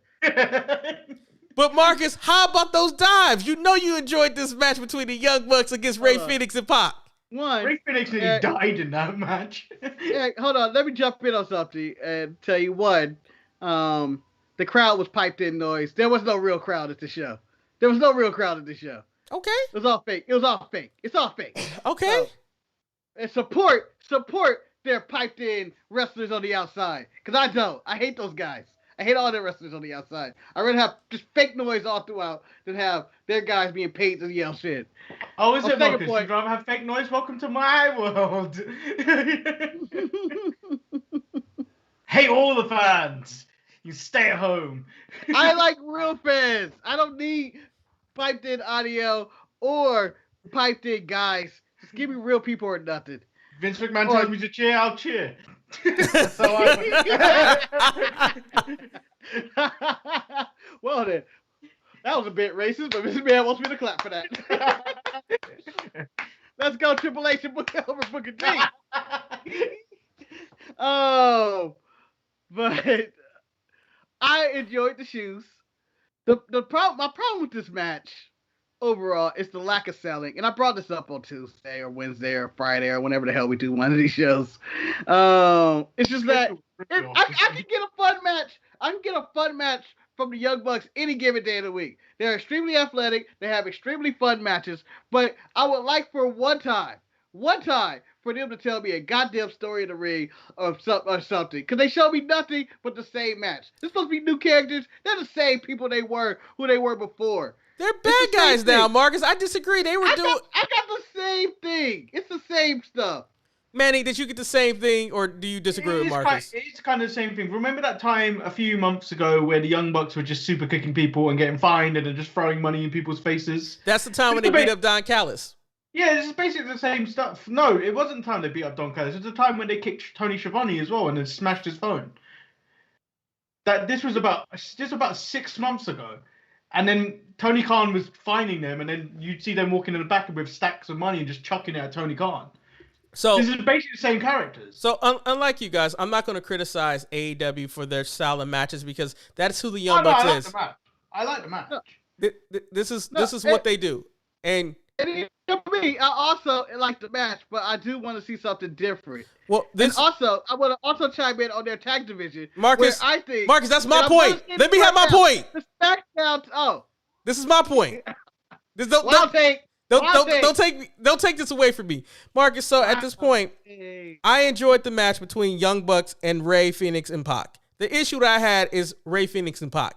I would prefer to see Ray Phoenix as a singles wrestler instead of being made the spotlight piece in this tag team match. And on top of this match was an AEW Tag Team Championship match, which made absolutely no sense according to the rankings of their system because the number one contenders, who is SCU, and I still don't understand how SCU is the number one contenders, was sitting in the audience along with all the other tag teams in their division, the Butcher and the Blade, Marcus has raised his hand. Marcus, why are you raising? Marcus mine as well. I'm not looking at Skype. I'm the good student, Manny. I'm the good student. Manny, you raised your hand first. Why are you raising your hand, Manny? Well, there's now two things now. First of all, you brought up the rankings, which already was brought up by Britt Baker later on. No, that's later on. We're gonna talk about her because she's the only star. But I can't even remember the first thing about raised my hand for. Was it about the tag teams being in the audience? No, it was about Ray. You wanted to Ray Phoenix as a singles wrestler. I do. Ray Phoenix is a hazard to himself that he needs to be with a tag partner. Shotzi's a hazard to herself too, but I don't want her with Ember. But it's working. Ray Phoenix. I think if it wasn't, If it wasn't for Nick Jackson, no matter what. If it wasn't for Nick Jackson this week, Ray Phoenix would have been dead this week because he would have landed on his head. I get what you're saying, but at the same time, I feel like if you gave me a TNT Championship match of Darby Allin versus Ray Phoenix, I would be more excited about that than hearing Darby Allin versus Matt Hardy. And to the credit of Matt Hardy and Darby Allin, they did their best to put on a entertaining match in the structure of an AEW style match. Now, Marcus, you had raised your hand. Now you go ahead. Well, since you won't let me make this take, I'm making this take right now. One, Ray Phoenix, I want to jump in. Ray Phoenix by himself would try to kill himself whether he's with a tag partner or not, man. He had his little solo run where he was fighting for either the TNT title or whatnot, and his random single matches, he was doing a dive and he was killing himself. It doesn't matter if he has a tag team partner. Second, I'm going to go on the record and say you can't claim to have the greatest tag team division in the world when the other tag teams never get mic time to talk, when the only tag teams that seem to be able to get talk is the Young Bucks. They're the only one person. I'm going to argue and say that SmackDown, as it stands right now, with only 2 tag teams, has a better division because at least they have 2 separate tag teams that occasionally gets mic time. It's 4, Marcus. It's 4 tag teams. Oh, Gable and Otis and the Mysterios. Yes, you're right. Yeah, shit. Don't disrespect the Mysterios. That was the first time he got to see a 619. Goddammit, first time. First time I see one live in my face. Which, you know what? Someone criticized him about that, and I'm going like, Rey Mysterio was out the game for a long time. He was out the game, and there were a lot of events that you couldn't see, and Pat McAfee had football games to prepare for back when Rey Mysterio was in his prime. So this could be the first time he's seen a 619 fight. Don't give people shit about that. Leave him alone. But when they had all those tag teams lined up, I was like, who are these guys? They're just a bunch of nobodies. SCU, Christopher Daniels is on his last match if they ever lose again, and they have not elaborated any of that since they announced it. The Butcher and the Blade are the biggest 2 jokes in the company because they just jump from faction to faction. The Blade looked like a goddamn fool with his gator mask on. Like, I didn't know what he was doing. The Jurassic Express got Marco's stunt. Rest my case. And the only real tag team that should have been in the crowd, which is not in the crowd because they're part of the Pinochle or the Pineapple, is the Revival, who never got their rematch, never wanted their rematch, and is probably the best tag team in the company. But yet they get no time. And God forbid Jack Evans got heat on them, and the Hybrid 2 is dead. Therefore, they have lost all their tag team divisions, and I do not care about their tag team division. They have the second worst. As much as we want to tout how good WWE's women's division is, it is the equivalent to AEW's tag division, which it seems like it's good, but when you break it down, they really have nothing there. So, Manny, I'm going to turn to you because Marcus has talked a lot right there, and I'm going to ask you this question. There was a backstage segment where Alex Marvez interviewed Adam Page, and he was with he was accompanied with the Dark Order, and he asked him the question about how does he feel about Omega reuniting with the Young Bucks. At that point, Page deflected and said, "Hey, you guys want some egg rolls?" and he walked out. Are we to believe that Page is Omega's next opponent for the AEW Championship? Because I don't think we have a challenger for his title just yet. It was a good thing you asked the question after that because I was going to walk out on the question. I would hope so. I would hope so because every time they bring in someone new, Page is the one that goes further down the pecking order on the AEW champion ranking scale, which I think he should be near the top. Stick with your own. He was there from day one. You need to be pushing him a little bit more than all the rest. Like, none of us care about Christian being in this, trying to get to wherever he needs to be. You should be using that time to elevate Page. And at this point, Marcus, let me ask this question because I totally forgot about Moxley. Is it time for Moxley to step aside and let Page try to go against Shiny Boots Omega, or what do you think they should go in this direction? I don't know where they're going with this because I think Moxley should take time off, sell a beating. I don't remember what happened last time, what he did last time he was on TV. I think he got his ass whooped. Some guy, but sell that, disappear for a bit, and the natural story would be to go with Hangman Page versus the Elite now that they're back together, because he's kind of the outsider that he chose not to join up with them because they're scumbags and douchebags, and I wouldn't mind seeing that story that he'd take down the Bullet Club as it reunites. Okay. So then we had another match that was Jade Cargill where she defeated Red Velvet. What came out of this match is that Britt Baker was backstage and she explained with That's Red Velvet. Huh? You have no comments on the match itself? What match? Oh, Red Velvet and Jade Cargill? I have no comments about this match, man. I mean, like, Jade Cargill, she has a look, but at the end of the day, I don't care about Red Velvet. I don't care about Jade Cargill. The money for me is at Britt Baker, and I don't understand why Britt Baker is not the champion of the AEW's women's division. She has what Adam Cole has. She has the gift of gab. She broke down the rankings and the flawed system of the rankings of how possibly next week she may not be above Red Velvet in the rankings of the Rise, although Red Velvet had lost. No. She's going through. Sorry, Marcus. She's going through on every show to pick up wins, no matter who they are. I'm picking up garbage wins, and I'm just stacking wins and building myself up to the top of this ranking system. I think she even said something to the effect that I guess I have to have a match on Dark so I can move up some more. Like, she clearly wants this title shot. And unfortunately, every time Britt gets a title shot, she never gets the title. Marcus, is it a time for the era of Sheeta to end?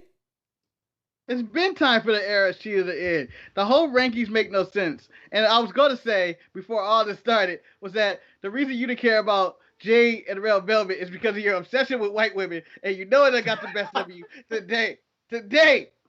What are you talking about, sir? How dare you?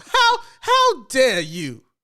He says this like Shantae's in the room. That's why he's saying that. No, he's saying it like that. He's about to say, Marcus, you son of a bitch. How dare you say this about me? I'm curious. But, are either one of you guys watching the Nevers? I have not. Oh, okay. So never mind. Then that joke will not work. So I'll move on then. You might as well say it. Someone else. No, because it only works if you guys know, and I'm just not gonna do it. So then, Manny, I'm gonna turn to you. Captain America shit right there. Manny, there was a match. There was a match that took place on Dynamite that had one of your countrymen in there, Anthony Ogogo. And fuck this. Wait, Manny. Wait. You put it all on Manny's shoulders. Because Marcus and I think you might even been on the show when we had this conversation, or we had this conversation multiple times. We feel that if you don't win the gold medal, that you don't mention after whatever medal you won. If you got the silver, if you got the bronze, you don't mention it. You just become an Olympic medalist. However, AEW decided to highlight that Mr. Ogogo finished third, got the bronze medal, and I believe in boxing for the great country of the Great Britain. And then he went on to fight Cole Carter, where he punched him in the stomach. And the ref this match was terrible. It was a terrible match to even debut with, because you showed nothing. His entire country. Well, Marcus, I have something for you too. I'm stripping away any mention of him being from this country.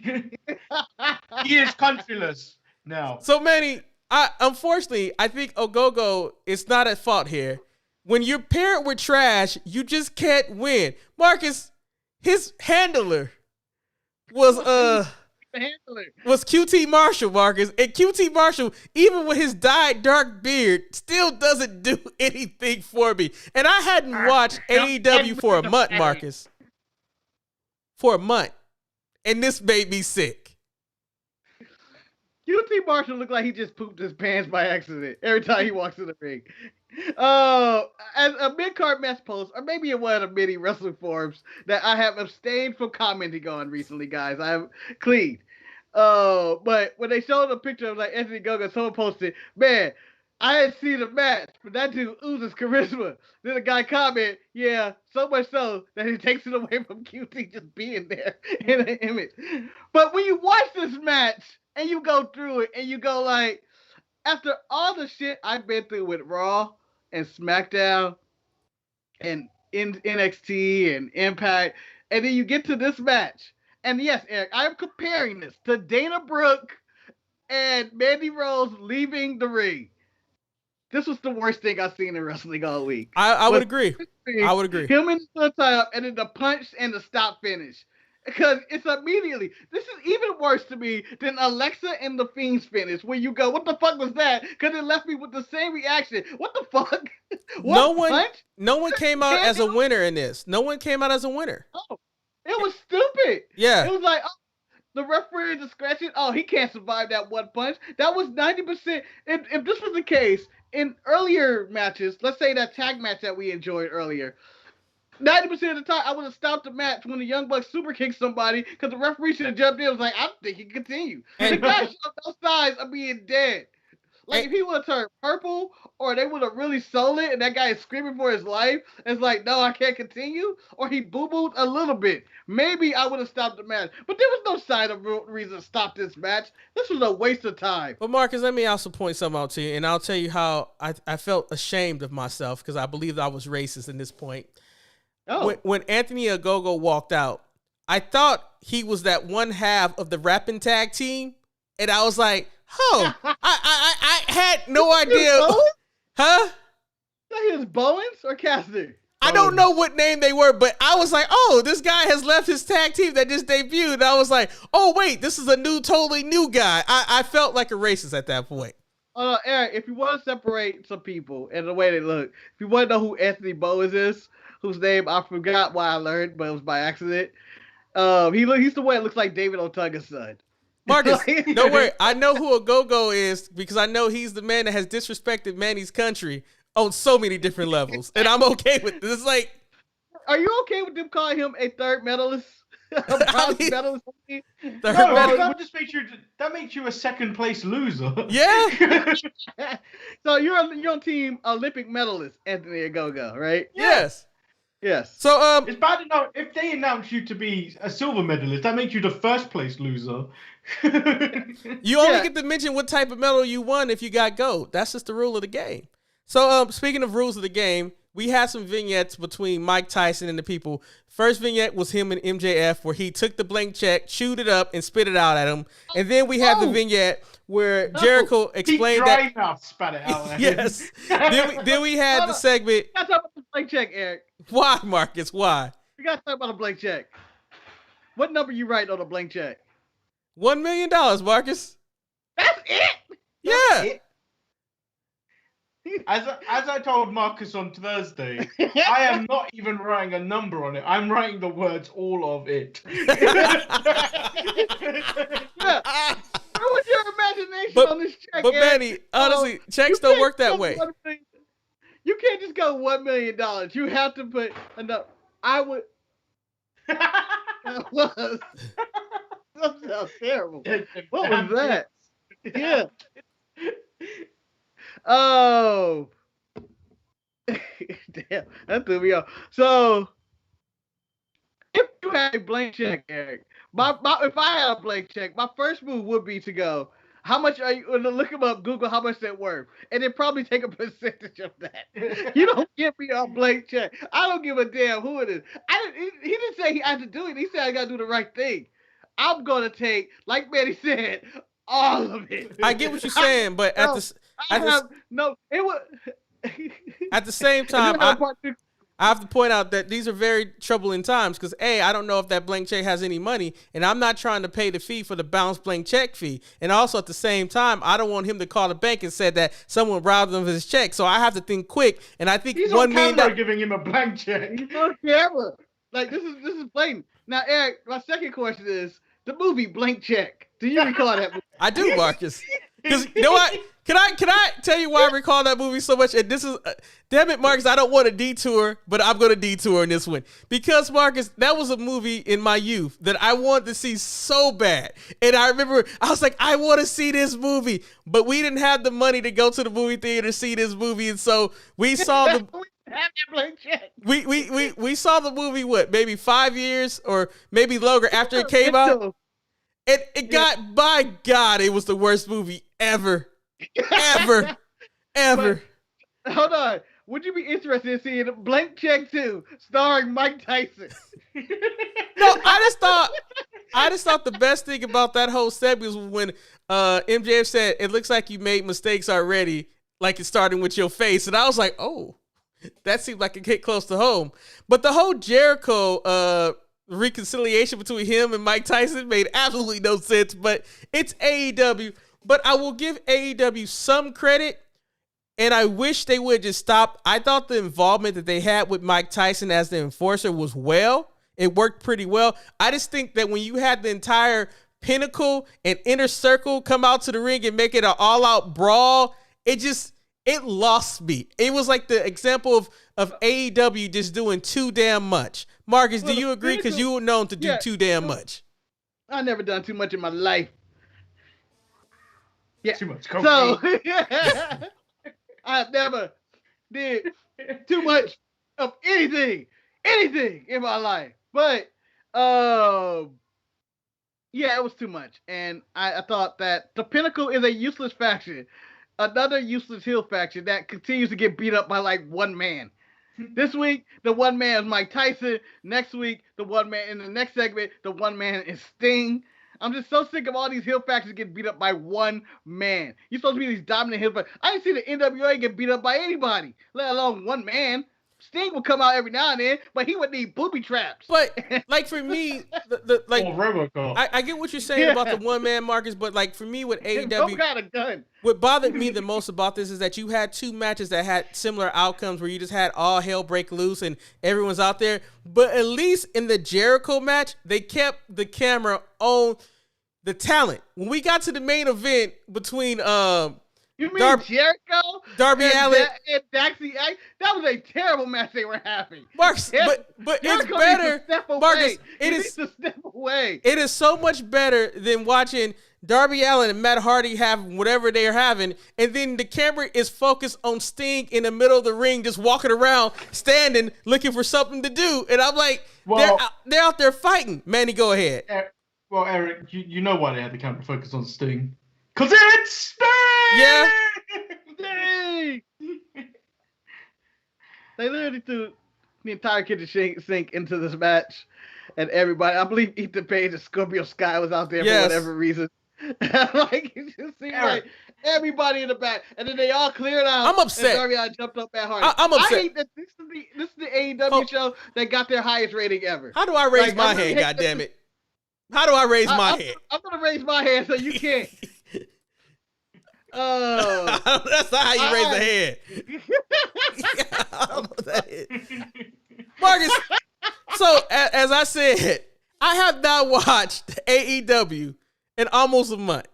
Last time I watched AEW, I thought my boy Scorpio Sky was on the rise to become a singles competitor, because the last thing I saw him do was be frustrated losing to Darby Allin. Now it seems like that he has aligned himself with another individual where he's walking around in the faction, and I do not know what is going on.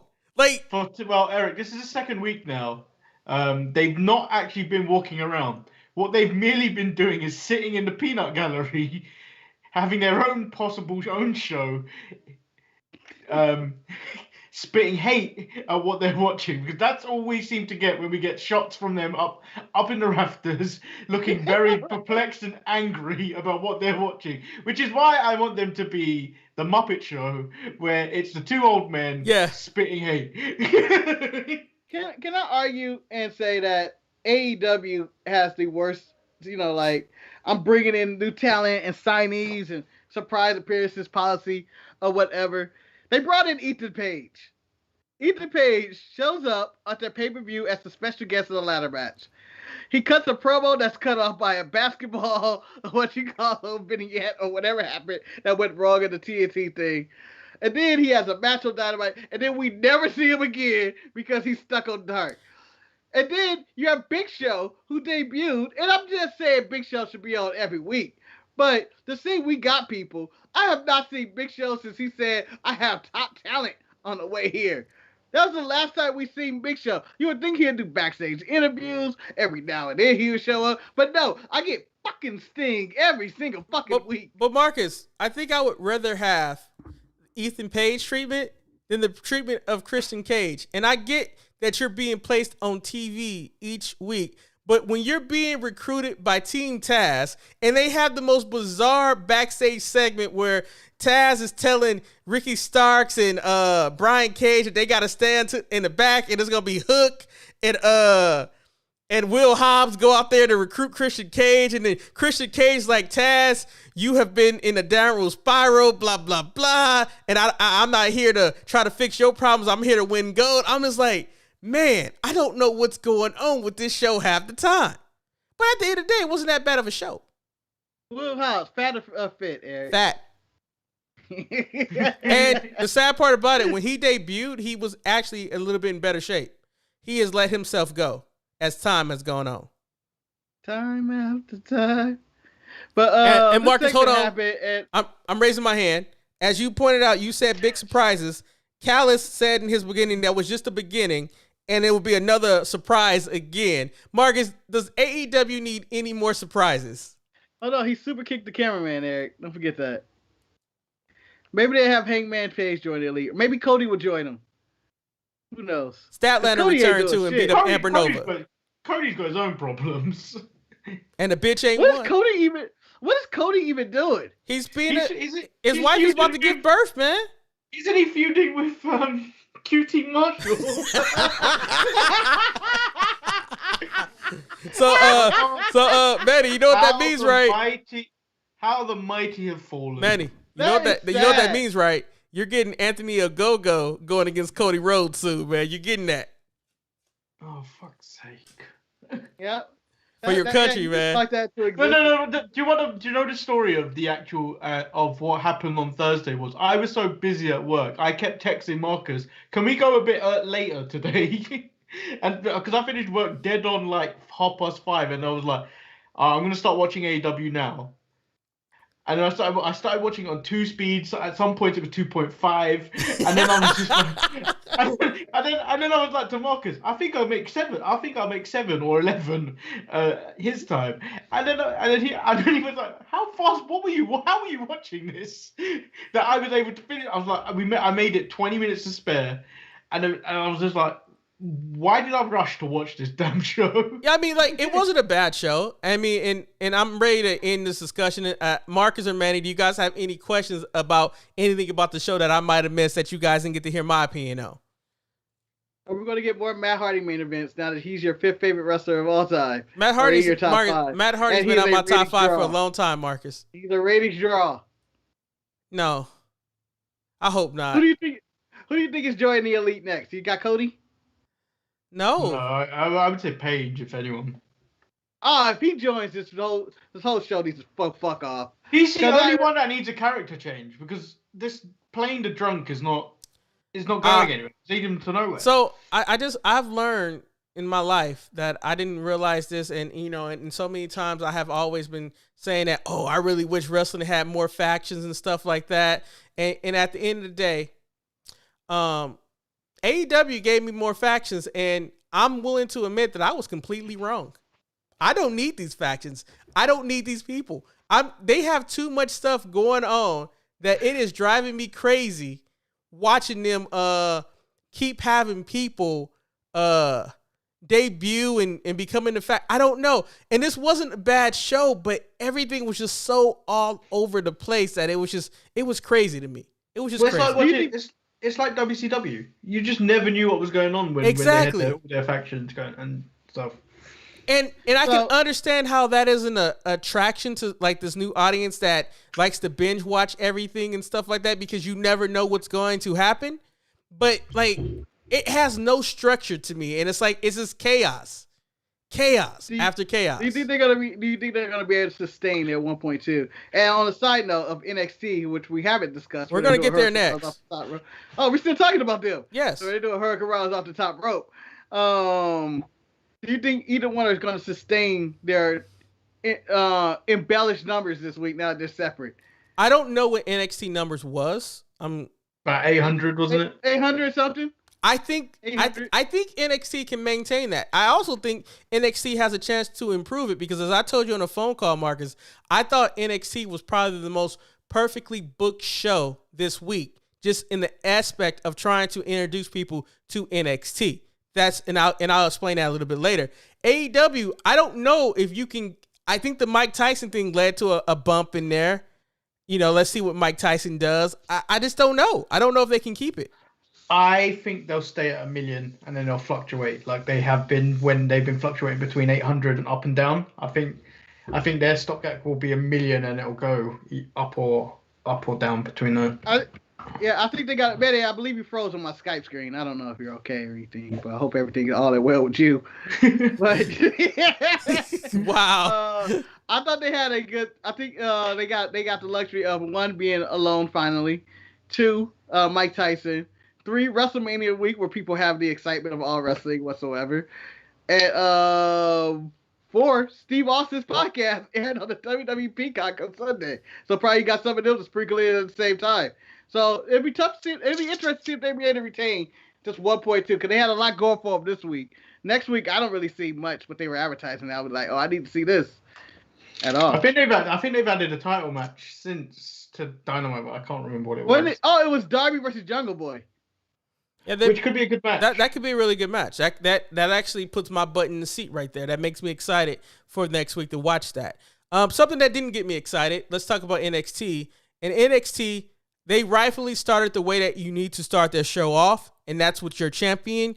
The over-the-top entrance for Tuesday night for all the people who hadn't viewed it. I mean, I think that if you have never seen Karrion Kross, the intro, Scarlett, and all that was very great. I just think that after he spoke, it'd been like, this is the guy that's your champion? Okay. He says, time always comes full circle. Oh, we're going to talk about what he said now. He is in command of NXT now. If you want the championship, roll the dice. Everybody pays the toll.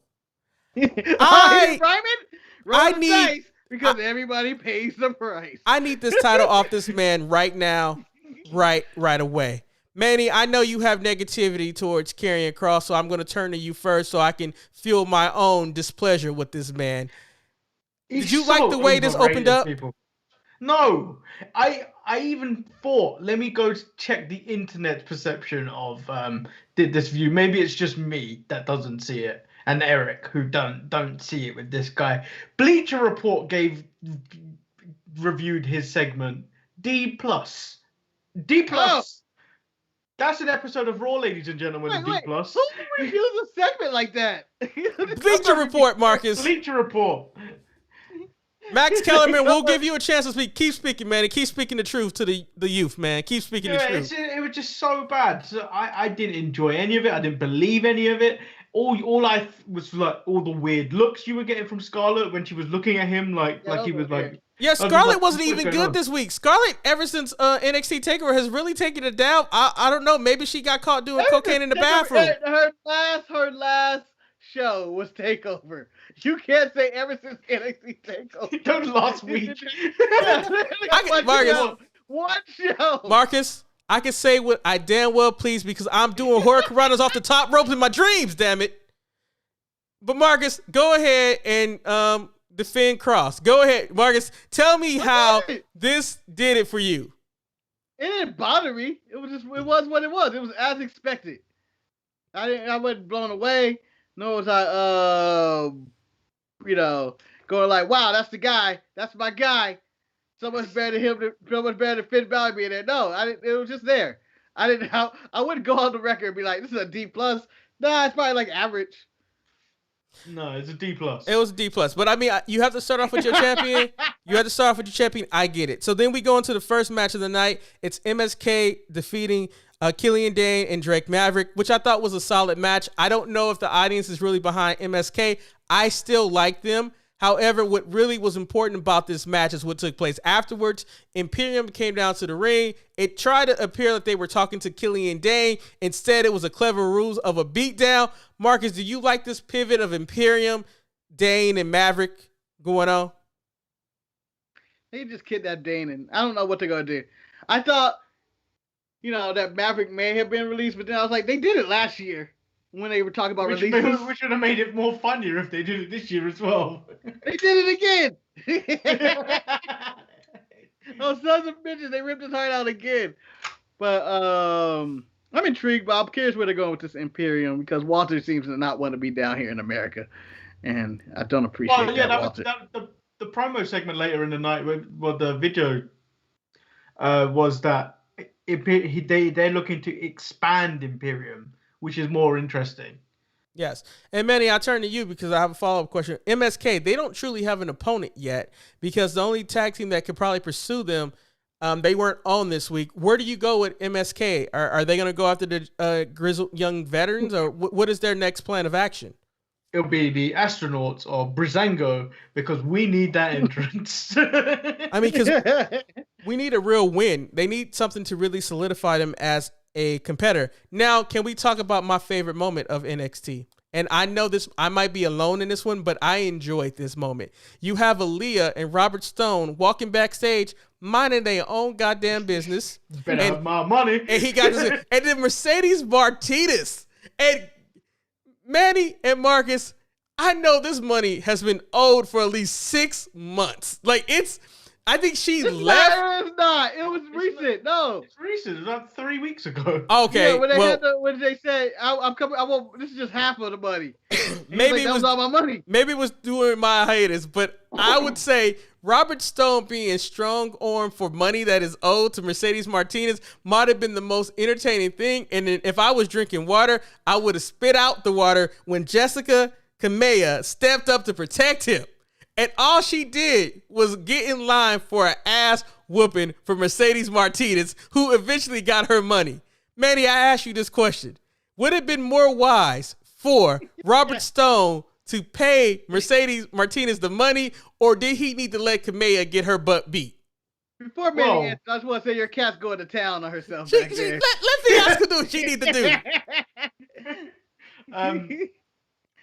I like the way it played out because we got the side quest and then returning to the main mission where she collected the money and then announced herself at the announce table that Raquel, I'm coming for you, bitch. Because she had money to pay. She had money to pay for trading and for down tights and stuff like that. I don't think she can actually claim that money though, because Robert Stone said, "I'll pay you half now, and I'll give you the other half when you win." She didn't win that time when she got the when she was a mercenary for hire. Yeah, but not only did they not win, that she declared herself, "No, this is not half. I want all of it. This is I forget what it's called, a down payment, whatever." She was full of shit. But this is my favorite segment of all of wrestling this week was the quest of Mercedes Martinez, one getting her money, Clue declaring herself the new number one contender, and then 3 stepping up to what's her face? I forget her name. I will point out that Zoe Stark. Zoe Stark. Yeah. I would point out Mercedes Martinez was a problem backstage. Marcus, Mercedes Martinez, Marcus, she represented the NXT parking lot to the fullest with the trouble that she was backstage causing. And I would say, let her back outside. Let me tell you, honestly, Christ.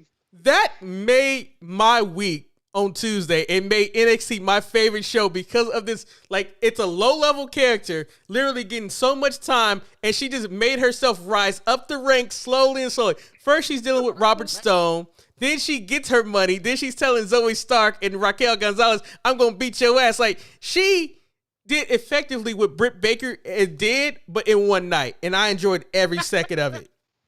Santa Claus of wrestling. She did it in one night.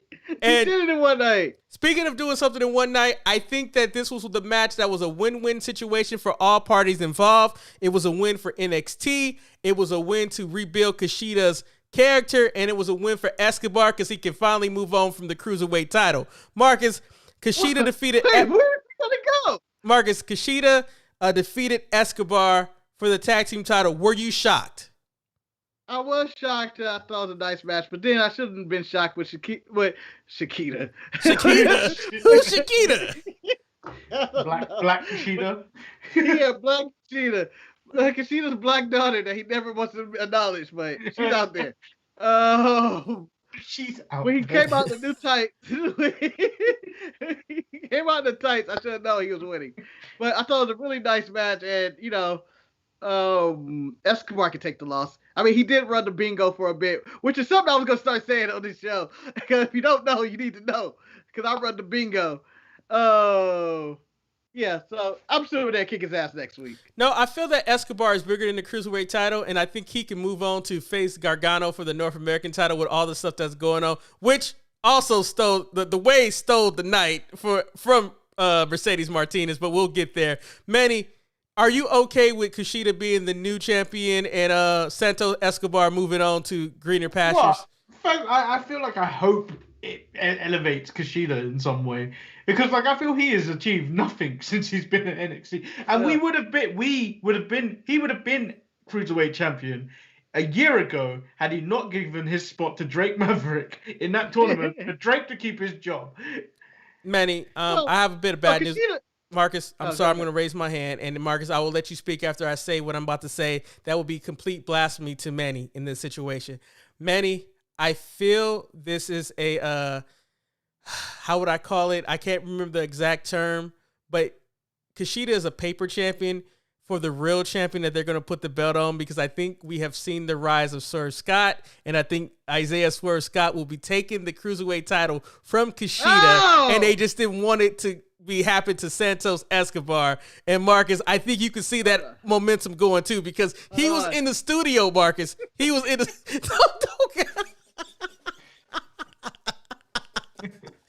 he was in the studio, Marcus, and Swerve whooped Leon Ruff ass too, Marcus. Are you right, Marcus? Do you feel it coming, Marcus? Do you feel it coming?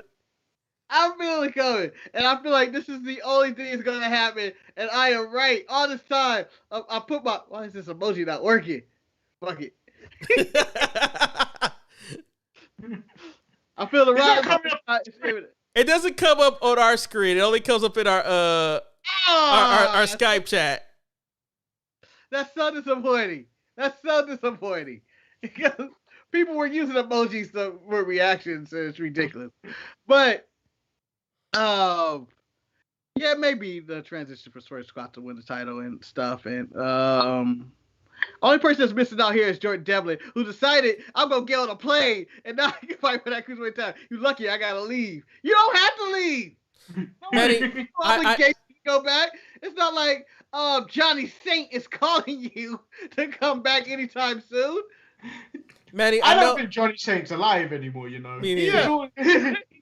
All Sid Scala all over on NXT UK. Yeah. But Manny, I know I might have disappointed you with the Swerve Scott proclamation, but did you like the segment where Ciampa and Thatcher said that they're going to finish what they start? And at that point, I said I think Thatcher's going to turn on Ciampa eventually and go back to Imperium. That's I just need to go back to Imperium. I hate this Ciampa Thatcher thing because it just doesn't work. Like Manny's screen as he smiles and talks right now.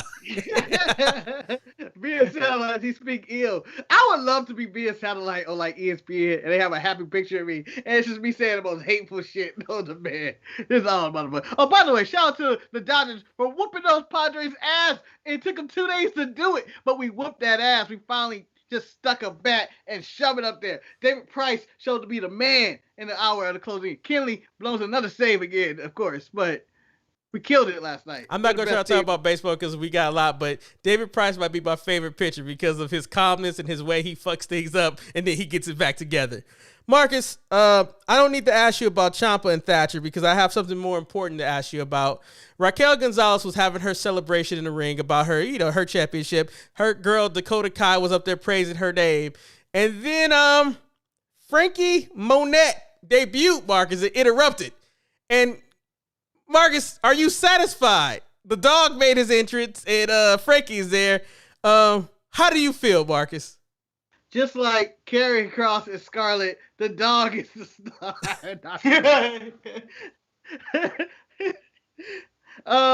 The dog was well-trained, well-mannered in this scenario. He, when Raquel went to go pet him, the dog reached away and was like, bitch, your fingers stink.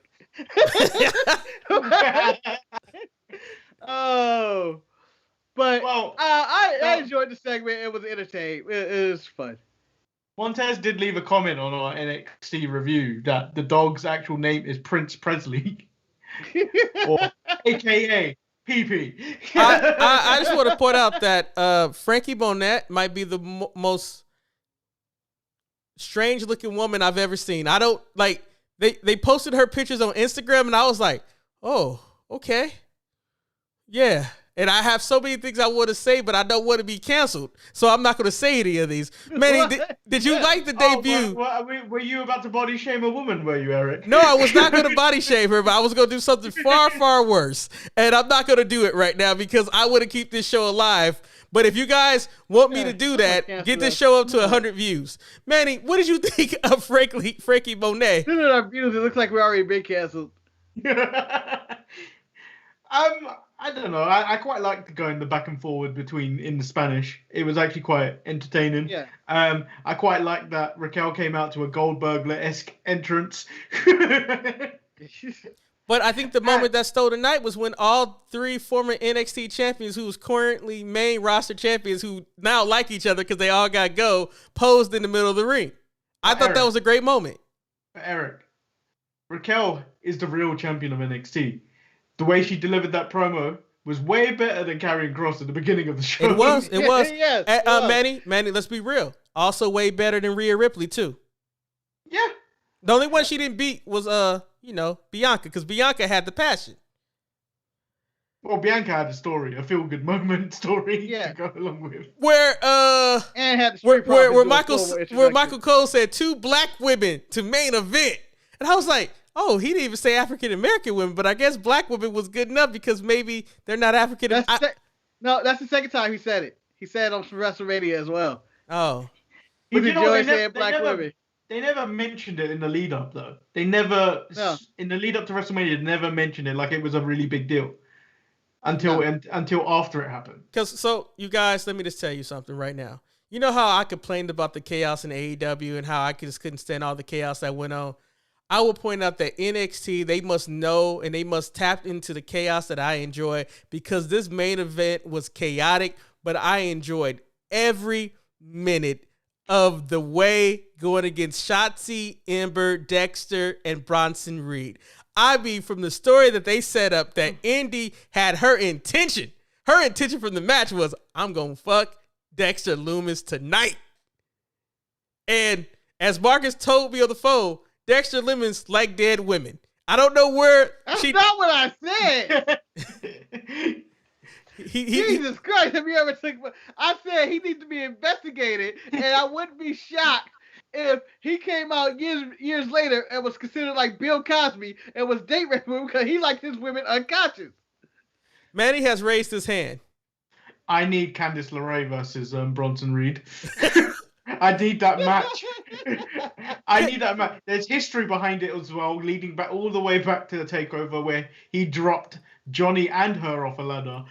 I feel like there's backstory in it. The way she tried to take him down numerous times with tackles. I feel like I need to see this match. Can I just say, she was on his back that he jumped down with her, I think. It was an intergender match where the men could not attack the women, but the women could mess up the men, and it was amazing. I think, but to me, Indy was the star for all the wrong reasons. For when she got mad when Austin got into the ring when she was playing dead for Dexter, and she threw him out, and then she fell dead again. From the moment when he's carrying her out, and she looks to the camera, thumbs up, hugs him, like you can't wait for the follow-up of that story. You just can't. What can you say? I'm gonna love it because you're gonna get Candice being the concerned mum. Yeah. And then I think we won't see Indy and Dexter for at least 3 weeks. Yes. Yeah. Come back with new hairdo. But I would love, like, maybe the fact if Indy came back and she's more in the vein of Dexter Lumis, like dark and twisted and stuff like that. I don't know, but I mean, even the way with their entrance was entertaining to me. I enjoyed this match. I enjoyed NXT. For a minute? I know there's a segment on NXT we didn't talk about either on the Untitled Mania Market Show and this side. Is it working? Yeah, Manny, we're doing it. There it is. Marcus, I don't even know what side I'm on. Just do your right hand, Marcus. Do your right hand. Oh, do your left hand, Marcus. Do your left hand. I'm sorry. There you go. Now we're all the way. The way. All we need is Fiasco to walk under the chain that we made. I need to go on Instagram, Marcus. I'm too easier to. I gotta get working like an hour or whatever it is. We're done, Marcus. So you're okay. We can just wrap this up. Small note: Adam Cole and Kyle O'Reilly being pushed into the medical facility and talking about, "I'm going to kill you." Marcus, kill you. That was Adam Cole talking all that shit. I mean, they both were dying and going to hospital. You would think that the medical staff would not put them into the same room. I'm going to kill you. You're not going to make it off the operating room table. You're dead to me. You hear me? I'm going to kill you. This is your fault. This is your fault. It reminded me of some bad movie or something where the two goons are finally going to jail. Marcus, it made me think of Trading Places. When he's like, Mortimer, you ruined us. It's like, it's an implosion. Like, you did everything to yourself. But NXT was my favorite show. I love it on Tuesday. I actually, believe it or not, I like the dynamic of what has happened. Because I think it's a lot easier to watch NXT and AEW separate from each other because it's only 2 hours out of your day. I can watch NXT. I can watch AEW, then I can go finish my night off with a baseball game or something like that. It's wonderful. It makes the Untitled Manu and Marcus show on Thursday a lot more easier to do. Yes, it does. I can imagine. Especially when people work during the day and then do the show. So let's just give it AJ Styles, Bobby Roode Pound. It's the same for me. It's the same for me on the Thursday show. It didn't change anything. But you're off on Thursday. It's easier for you to do. So, Marcus, yeah, I know. For some reason, it didn't matter to me. Let me point out what it does for me, Marcus. The first wrestling show that I watch in a week is NXT now. That's the first show I get. That is the first show. You shouldn't do that, Eric, because you're only setting yourself up for further disappointment as the rest of the shows deteriorate. No, Manny, you don't know my watching habits, do you? I know. We didn't do the meal thing. We only did it once. We didn't do it. We're out of time. But Eric, what kind of meal is Monday Night Raw? Monday Night Raw is a buffet. No, it's a stale sandwich. No, it's a buffet. Because the thing about Monday Night Raw, there's stuff that you could like, but there's a lot more stuff that you really don't want, but you know there's other people that might be eating that stuff too. That's what I see them as, a buffet. But Manny, you need to understand how I digest my wrestling. Normally, I started watching wrestling on Wednesday, but now my method is Tuesday I watch NXT, and you say that could set me up for watching Monday Night Raw. Not necessarily, my brother, because on Wednesday, I watch AEW, and that angry Eric wrestling always puts me in a bad mood. So it makes Raw more palatable, and then I go into SmackDown where I'm just happy again. And then you go into Raw where you like just vomit all this, like, here's Mandy Rose. Son of a bitch. Son of a bitch. Fuck! Angry wrestling fan. I gotta be an angry wrestling fan when I watch Raw. I don't want to be this way. I don't. Oh, baby, we don't like Raw. Oh, baby, we don't like Raw. Actually, if they took a lot of stuff out, especially Mandy Rose and Dana Brooke, it would have been an okay show. But, you know, what can you say? I said if you took 2 hours out of Raw, you had a hell of a show. Yeah. No, actually, that's bad, Eric. It's actually an hour. It's only an hour, man. It's an hour. If I didn't throw my notes in the trash can, I could have told you what they could have removed and made it a better show. There was no reason to have Elias and Riker against the New Day. Mark, I didn't really bring that show up. I would have rather had a promo from AJ Styles and Omos talk about he's a Grand Slam champion. Marcus, why couldn't I just get Marcus? I need you to go get some rest before you go to work, and I have to get ready to go take Shantae to the eye doctor. So we hope you guys enjoyed this edition of the Sharpshooters Wrestling Podcast. If you made it this far, please send us an email at thesharpshooters@gmail.com and let us know what can we do to make this show even better for you, the listener. Also, we know no one will, but if you just would go and look at the storefrontier.com/DSPN, just look at it. You don't have to buy anything. Just look at it. Just let us know that you looked. Yeah, just leave a comment on one of the YouTube videos or send us an email to say, I looked at it. Like, this is good shit. You know? Also, leave a comment on what kind of meal you think each champion is right now. So far, Roman Reigns is the porterhouse steak with a side of Jey Uso, which is apparently mashed potatoes. No, baked potato. Yeah, I confirmed it to a baked potato, my man. Washed down with a sweet Paul Heyman. A red wine, Marcus, a Malbec. Let's give it a Malbec, a nice Malbec. So tell us who our champions are, and also tune in for our spinoff show, Dinners, Dive-Ins, and Knives, where we will go and to try various different drugs in various different locations. Shout out, that podcast will be happening from prison cells. on that note, I'm Eric. The wild card. The wild take, Eric. Wild take. And I'm Lord Manny Hayes. You can't even finish your damn name. Well, I was gonna call myself the foreign object again. No, I'm calling you the cat, because you had cat ears for most of this show. Until you tried to trade it in for the receding hairline on the back of the chair. I'm going for the LeBron look. By the way, next week we're reviewing Mortal Kombat. Maybe. I know I'm watching it. I feel like that should be a review. It's a fighting movie. It's another fighting movie on HBO, in which I think fits right into the wrestling category. We can cut. It's truly a cinematic match pay-per-view. We can cut whatever New Day match happened out and put that in there instead. You act like the New Day review would be as quick as what we would do for Mortal Kombat. I know. Marcus, are you gonna say your name? Yeah, Marcus the grand finale. And we couldn't Dana Brooke and Nia. We're cutting whatever Shayna and Nia Jax do next week. You know what? Okay? We might just cut Marcus. We might just cut. We're cutting them out. Marcus, we might just cut Raw out and just talk about that movie instead. And you know, although I can't satisfy Marcus, he complained about the 3-man thing. That he complained about the 3 wide boxes. I don't know. Everybody, email Marcus at thesharpshooters@gmail.com and say, hey, why don't you just make the screen so you can be satisfied instead of trying to make air come up. He doesn't read the emails. That's true. That is true. That is true.